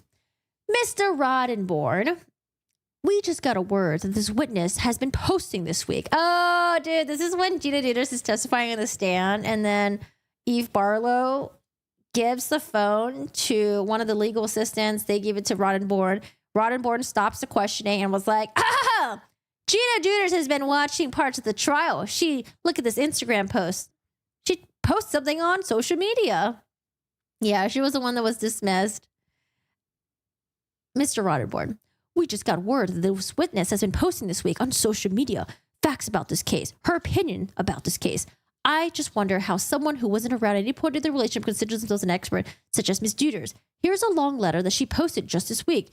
Our dear friend got a few wins in court this week, and yet some of us continue to belittle him. Samuel Moniz, we've never seen this, Your Honor. This is not a witness under, the court. Well, she is a witness. She's obviously not supposed to be watching the trial, correct? Well, yeah, the court. So I can just ask her questions on that. I will excuse the jury and just ask her a couple questions, okay? Mr. Chu, do you want me to send this to Sammy or the court? No, I'm just going to ask her right now. Mr. Chu, okay. All right, so this is the court, dismisses the jury. Miss Duders, I just had a question for you. Have you been watching the trial this past week? The witness, I've seen clips of it online, yes. You've been seeing parts of this trial? Yeah. Okay, and the witness testimonies? Yeah, I've seen clips. All right, do we have any follow-up questions? Samuel Moniz, Ms. Duders, have you been watching the court? It doesn't matter. She's been watching clips of the witness testimony. All right, you're excused, ma'am. You're excused. Thank you. Elaine, Your Honor, we would want the court. I will instruct the jury that they'll strike the testimony of Ms. Duders, and there's a role of witnesses, Mr. Moniz. Understood, Your Honor. This is the first where I believe that. I have no doubt in mind that this is the first time you've heard of it. Have a good day, ma'am. Thank you. Elaine, Your Honor, we'll tell them to disregard. Elaine! Judge Penny already said this. Why are you repeating yourself? Your Honor, we'll tell him to disregard the court. I got it the first time. Thank you. Your next witness is going to be in deposition, right? Mr. Chu, yes, Your Honor, it's going to be on video. The court. Okay. Did you want to take the afternoon recess now before we have to bring up the video? What do we do? All right. So they take their afternoon recess. And now Samuel Moniz. Samuel Moniz. Your Honor, may we approach? Sure. First of all, Your Honor, I just want to make sure it's clearly understood. The witness was advised in the rule of one witnesses. We had no knowledge that she was watching anything. The court. I have no doubt in my mind. Mr. Moniz. I also want to clarify that we understand the rule of witnesses and this is a done issue. But I do want to clarify that even her violation order was really, I think, unintentional. She was basically being tagged on things in social media. She was not seeking out clips. They were popping up on her feed. Again, we're not arguing. The court. No, she said that she hadn't witnessed anything, but she was very honest, which I do appreciate that she was watching. Mr. Moniz, we also, as far as we can tell, the social media posts that was presented to the court from this week, were unable to identify them on our social media pages. We understand that from talking to her. She said that they're, again, I'm not arguing. The court. Right. Mr. Moniz, but I do want to add a note that we do take exception to the extent that there was any kind of, we understand that these were old posts that were presented as new posts, and it was kind of in an ambush form. So we take exception to that. The court. I didn't mention the post while she was on the stand because I wanted to see if she had seen anything. I don't need the posts or anything unless you want me to look at them. Camille. Well, we do want you to look at them. They're undated on purpose, Your Honor. We believe on purpose. They were handed to the counsel for misheard by Eve Barlow. Eve Barlow is sitting in the first row. She's a journalist for The Guardian. She's also, I believe, friends with Ms. Heard, or maybe more. The court. Okay. Ms. Vasquez. She has been passing notes to Ms. Heard during the trial. She passed up a cell phone with an undated screenshot photo of Ms. Dutra's post that's 2 years old. That's highly inappropriate in our view. The court. I agree. Mr. Chu. We ask that she be removed from the courtroom. The court. The first row is supposed to be for legal team. Ben Chu. She's the girlfriend of Ms. Heard, who appears to be working for The Guardian. It's highly inappropriate. She passed that up misleading post to Ms. Heard. Don't give her a stock. The court. That's fine. Mr. Bredehoft. She's not the court. Nobody of the legal team. We don't got in the audience picking things from different people. Elaine. She's a personal friend. She's traveling with her to and from. The court. Doesn't matter. From now on, the front row, that's only legal team, okay? No family on the front row for either side. I only said legal team in the front row. There's plenty of seats in the courtroom. Ben Chu. Your Honor, we ask that she be excused. The court. As long as she's not in the front row and there's no contact. Ms. Vasquez. Shouldn't be allowed. She was on her laptop open, Your Honor. Mr. Chu. She's passing. The court. She can't have her laptop open anymore because she's not going to be in the front row. Mr. Chu. She's the one that passed it to Mr. Rottenborn without a date. That date was 2 years ago, which we just discovered. The court. I don't care really about the semantics of that. I don't. I thought everybody in the front row was that family just sitting there or a legal team passing notes back and forth. I don't know if she was part of the legal team, so she wouldn't have been on the front row anyways. Both sides, both sides. Ms. Bredehoft, only people that are actually on the legal team. We made that first row, so now you just have communication with the legal team, not with somebody else, not with family, not with friends. Okay? Mr. Rottenborn, just for clarification, we also said that they were part of the legal team. The court, no. Samuel Moniz. So just to be clear, Judge Penny, let's be clear. Just people who are employed in your office as legal people that works with you. Mr. Rottenborn, I just want to be sure. There's no intent to circumvent your order. The court, well, this is what we're going to do now. Maybe I didn't make myself clear enough. Maybe there's a lot of family in and I can see where there's confusion. But I think that's just a clear-cut rule that only people that work for you are on the front row so you can interact with them to get files or folders, which was the whole intention to begin with, okay? Elaine. So, for example, there are a couple that come up and she will come sit in court. The court. They can have no electronics, no nothing. They're just spectators. Elaine. Okay, I understand. The court. There's no emailing back and forth, anything like that. Everybody understands me, right? Clear, clear, clear. Everybody's clear, right?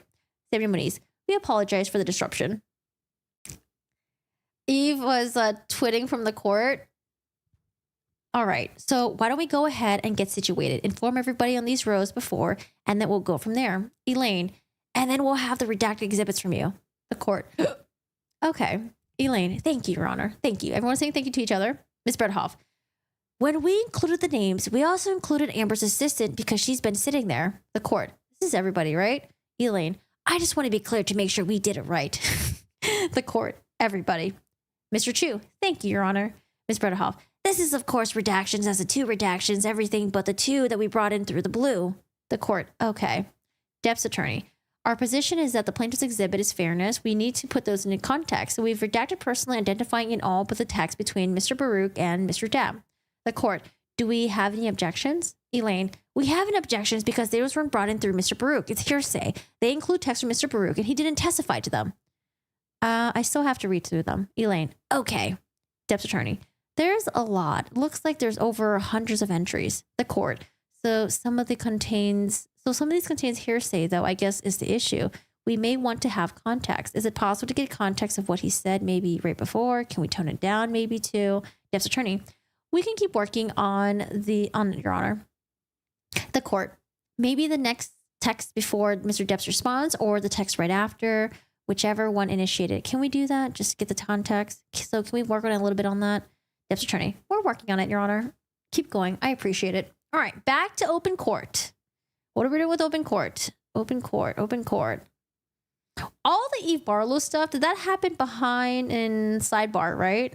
I think it did. I don't remember us listening in on that. All right. That was sidebar number 4. Let's do open court. What do we have for open court? Got that one. Redactions.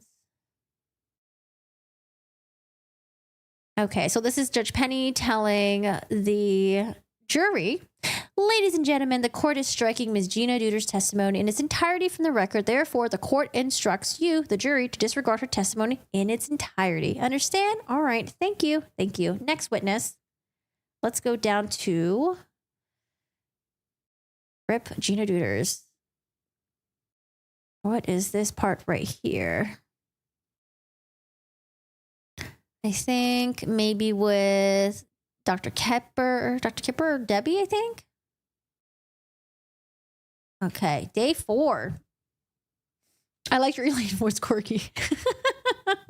Oh, why? Thank you. All right, let's go to day. I think we'll probably just end with day 5. Day 5, we have Dr. Kipper, Debbie Lloyd, and Sean Bett. Was day 5 when Eve Barlow got kicked out of the courtroom? Possibly. Mayhaps.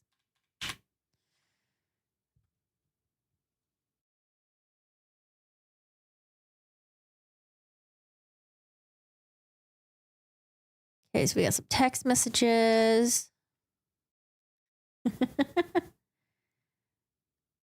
Elaine versus the court, but nothing too much is going on. Dr. Kipper.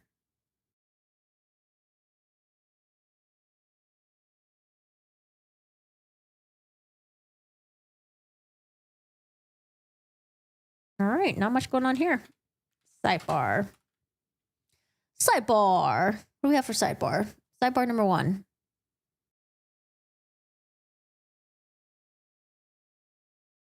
What page are we on?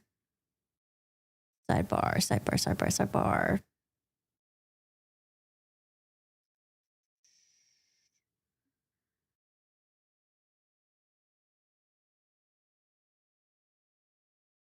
Redacted.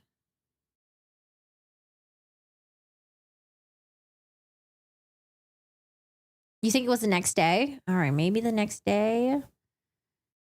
Yeah, these are already lightweight glasses, but I want even more lightweight glasses. I want to feel like I'm not wearing anything on my face. That's what I want. All right. Elaine has more issues with the jury. Who is this juror? And is Elaine... How come Elaine's the only one that's saying anything about this and no one else is catching it? Man, I feel like Roddenborn and Nadelhoff are just getting Elaine to do all the other silly, frivolous battles or something. I don't know. All right, Elaine, go to the Judge Penny again. Tell Judge Penny that you think you saw the jury say hi to Johnny Depp. Oh, no, not you think. That you definitely saw. Okay. Bredehoft. I just want to say that on the record that the second one to the right bottom juror, when he walked in this morning, the court again, he said good morning to Mr. Depp. Mr. Chu, we didn't see that. Ms. Bredehoft, I personally observed it. The court. All right. Okay. We're going to probably have to address him at some point. It's the same juror again. Mr. Chu, I didn't see a juror saying hello, Mr. Depp. The court, I'm going to watch him through the day, but yeah, he can't do that. And he's been instructed not to do that. So, Ms. Bredehoft, I mean, it's just something we may want to just address it when we get to the arguments at the end. The court, Do you want me to at the end of the today, or I can just bring him out personally and talk to him? Are you saying you want him to recuse him based on what you've seen? Elaine, based on what I've seen, I like to recuse him. I think he's shown particular personal interest in Mr. Depp and made a point of, one day he was friendly with him. The court, right. Ms. Bredehoft, the others, it's still happening. Mr. Chu, he said good morning before he even got to the front table. I don't think there's something that the court, but he said good morning, Mr. Depp? Elaine, he didn't say good morning, Mr. Depp. He said good morning, and he looked right at Mr. Depp. He was right there, right? All right, let me just keep an eye on him all day today, and then we can address that. This is a long trial, so I've got time, but I've got to focus more onto him. Okay, I will do that. Thank you, Your Honor. I appreciate it, Mr. Chu says. The court, all right, I have exhibits. I don't understand why they just don't not just tell him. What is this game of like, we'll just keep an eye on him? I don't just fucking tell him, I guess. But then again, I don't know, man. We know sometimes Elaine could be a little bit silly. So it's like, I want to take her word for it, but at the same time, like, Elaine could just be having her silly moments, Oh, man. All right, what are we going back and forth for?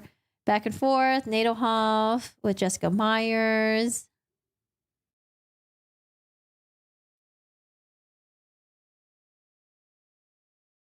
All right, the court has resumed. Debbie Lloyd on videotape. Okay, what do we got next? Fiance, question. Taking a break, coming back. All right, sidebar, the court. Juror 25, who happens to be the one waving, the deputies at lunchtime said he had a hernia surgery about 2 months ago and he's in a lot of pain. Oh, I do remember this. So he wants to be excused. I think everyone's okay with it. I think should be fine. Damn, imagine having a hernia surgery and you have to like sit there for the first like couple of days. Oof, that sounds really painful. She sounds like a scheming housekeeper. I'm not trying to make her sound like a scheming housekeeper, okay? I'm just trying to reflect because she's still got a little bit of raspiness in her voice, all right? A little bit of a raspiness. All right, hernia problem. I think jury's going to be excused. It's been bothering him. And, that sounds pretty fucking legit. Surgery. He's excused. You're going to go to the doctor. Okay, so I think we're good on this one.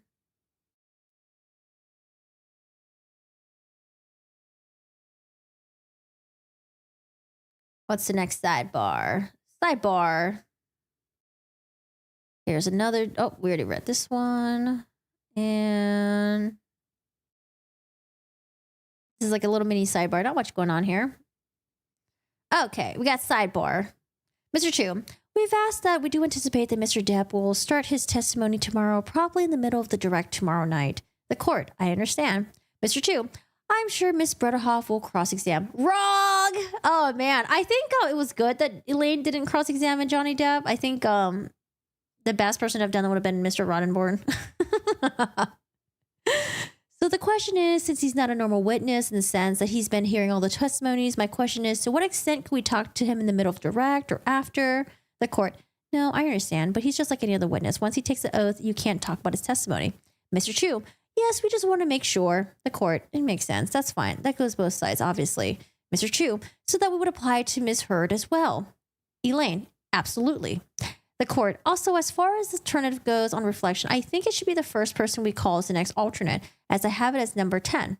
Elaine, that's what I have. The court, just double checking.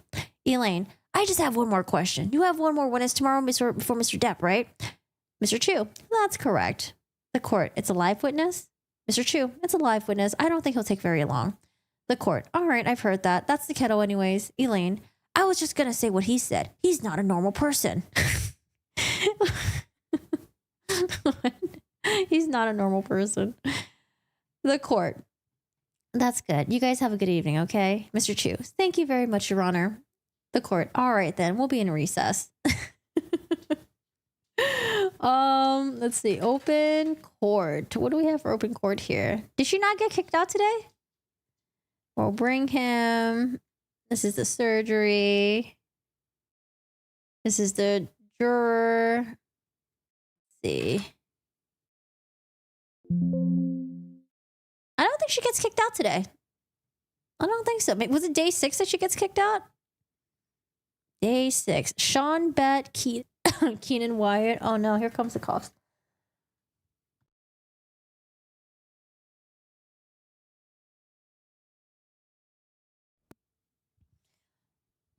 Amber Star is Roddenborn moment. Lol. Wait, what? Elaine did better acting in those interviews than Amber did in Aquaman. Aquaman was just a horrible movie. I'm sorry. I tried. You know, I had a really good cast of like other people, but yeah, I don't know. It was just not good. Just not good. I do feel bad for Jason Momoa though. That was like his chance to really shine. What do we got here? Day 5 sidebar. Day 5 sidebar. I have a lot of sidebars going on. What do we have for day 5? Day 5, day 5, day 5.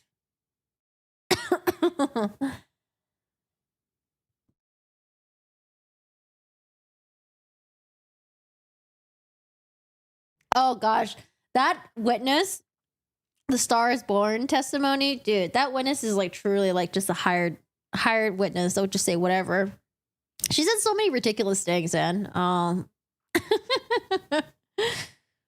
man. What do we have here? Sidebar.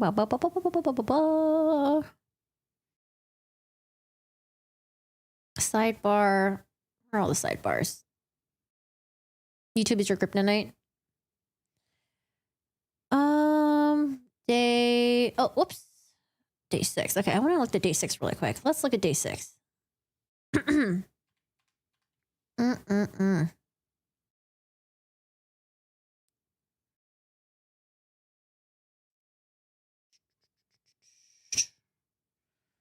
This is where they have Johnny Depp security guard. Easy. Sidebar. Sidebar 1. We'll probably continue this maybe a different day. I think it'll be easier if I have notes on all of these so I know what part to read exactly and what the context is. I was trying to wing it, but winging it is actually, it's kind of hard to do live. Oh, thanks, damn. I appreciate it. We just chilling. We just chilling and choking on some dry fucking throat stuff. Alex Trebek. Oh yeah, Alex Trebek.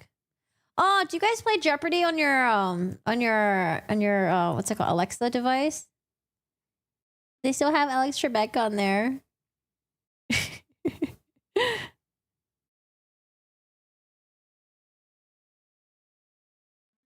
Let's go to the end.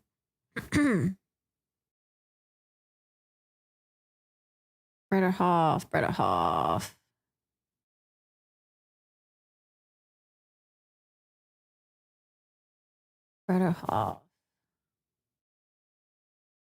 Oh, ho, ho, ho, ho, ho, ho.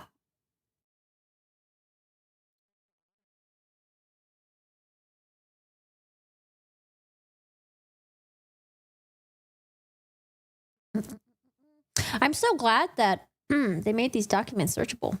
It makes it so much easier. Oh, I want a muffin now. A muffin sounds really good. I would take a chocolate muffin and a blueberry muffin. Ooh. Yummy. Open court. This is open court.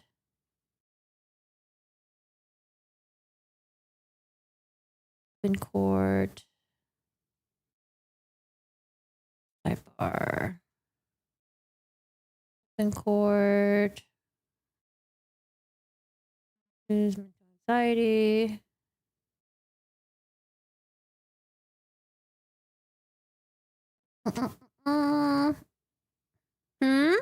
What happened to Eve? Yeah, I don't know what day she gets kicked out. Maybe it's like later on. Yeah, I think she gets kicked out later on. All right, guys. We are on day 5. We'll be back and do the rest of it. But these sidebars are kind of funny. Oh, I can't wait to see the sidebars when Dr. Dawn Hughes testify, because that was quite of a wild ride with her notes. When Dr. Hughes testifies, and then when a bunch of other Amber Heard experts testify, actually, Dr. Schmiegel, it'll be fun to see those sidebars.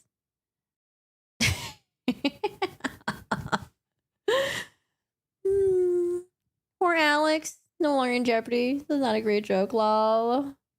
She was kicked out by April 18. Was it by April 18?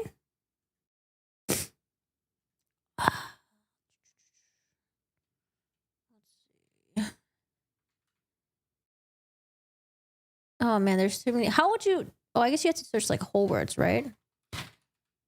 We'll find them. We'll probably coming up soon. The sidebars are their own little radio drama. All right, so like for this week, I'll pop in here and there, and then we'll do the I think like I'll just pop in like throughout this week, and then like we'll do like a couple of days of jury stuff. We'll do a couple of days of trial stuff with the sidebars. I will try to have my notes a little better next time, so I have everything for context, and I'm like all ready to go. I don't know. I had my notes here, but I also didn't really use it as well. So, and my throat is giving out a little bit, so I'm gonna do a little rest for my throat. But other than that, guys, thank you so much for hanging out. If you guys missed it earlier, we covered Alexee Trevizo update. Her and her family suing the hospital, blaming the hospital for everything, saying that the baby died due to the negligence of the hospital. So I can't wait to hear the response for that. And then we talked about the first 1, 2, 3, 4, 5. Actually, no, I didn't do day 1. I skipped day 1. It was jury selection. Maybe I'll take a look at jury selection. But we looked at days 2, 3, 4, 5, and looked at the sidebar stuff. So we'll come back. I'll probably be back tomorrow. We'll do like a couple more days, and then we'll just keep doing it until we're done with it. We have, how many days is it? Day 27. Day 27. 27 days of sidebars. All right, y'all. Thank you so much for popping in. Thanks for hanging out. If you missed any parts of the stream will be available live, and then I'll probably have it chopped up and segmented. It's 3:00 right now. I'm trying to figure out. I might do a Twitch stream today. If you guys want to hang out for Baldur's Gate, feel free to pop in. It's like a D&D like game, and it's actually really fucking fun. Did the hospital make her throw the baby away? Anna. In the document, they didn't even mention where the baby was found. You would think that would be pretty key information. They did not mention the baby was found in a trash bin, in a trash bag that was tied off at the top. I don't know. Pretty wild. I feel like you kind of have to mention that. Like, hey, even though the baby was found in this, and this, I don't know. Maybe to them, they didn't think it was pertinent because they're saying that the hospital killed the baby before it was even born. But yeah, anyways. Guys, thank you so much for hanging out. I appreciate you. Oh, Steve says hi, by the way. I appreciate you guys being here. We'll be back again tomorrow. We'll read some more of the transcripts, and I'll have my notes ready. So hopefully it'll be more organized. So I do apologize for any of the dead air, I guess. But I don't know. It's just a chill stream. It's just a chill stream. I did want to make the stream more produced in a way because I actually wanted to pair it all up with the actual court footages. But on YouTube, I'm unable to search the transcripts for some reason. I don't know if anyone knows anything about that, about the YouTube transcripts. Where are they? Where do they go? How do I get it back? Is there an extension that I can download? Because I tried downloading one Chrome extension and it didn't work. I want my YouTube transcripts because I don't want to scrub through like 9 hours of videos in order to find one little dinkly part, I just want to be able to search the transcript and find the vocabularies, key terms, stuff like that. Like that's the best way to watch YouTube. I'm frustrated, So because I didn't have that, it's harder to it's kind of harder to understand in the transcript, like where we are at and who's the witnesses and stuff like that. But yeah, I don't know. If you guys have any ideas, let me know. It's a YouTube thing. All right, y'all. Thank you so much for hanging out. If you're new here, join the Discord. Feel free to join the Discord. I also stream on Twitch as well. We play video games on there. And then go ahead and follow Instagram if you guys like. Other than that, you reached your quota of stupid questions. I don't think you've asked stupid questions. They're all like sarcasm. Or some of them are sarcasm. You're good, Anna. Oh, yeah. Hit the like button, guys. I appreciate it. Thank you so much for liking the stream. And hit the like button, I guess. All right, y'all. Thank you so much for the support. Thank you for the super chats. I appreciate it. And more importantly, though, I just appreciate you guys being here. Thanks for chatting, being active, and thanks for having me in your background. All right. I hope you guys have a good day. Take care. And I will see y'all later. Bye, everyone. I'll see you tomorrow. We'll be back with some more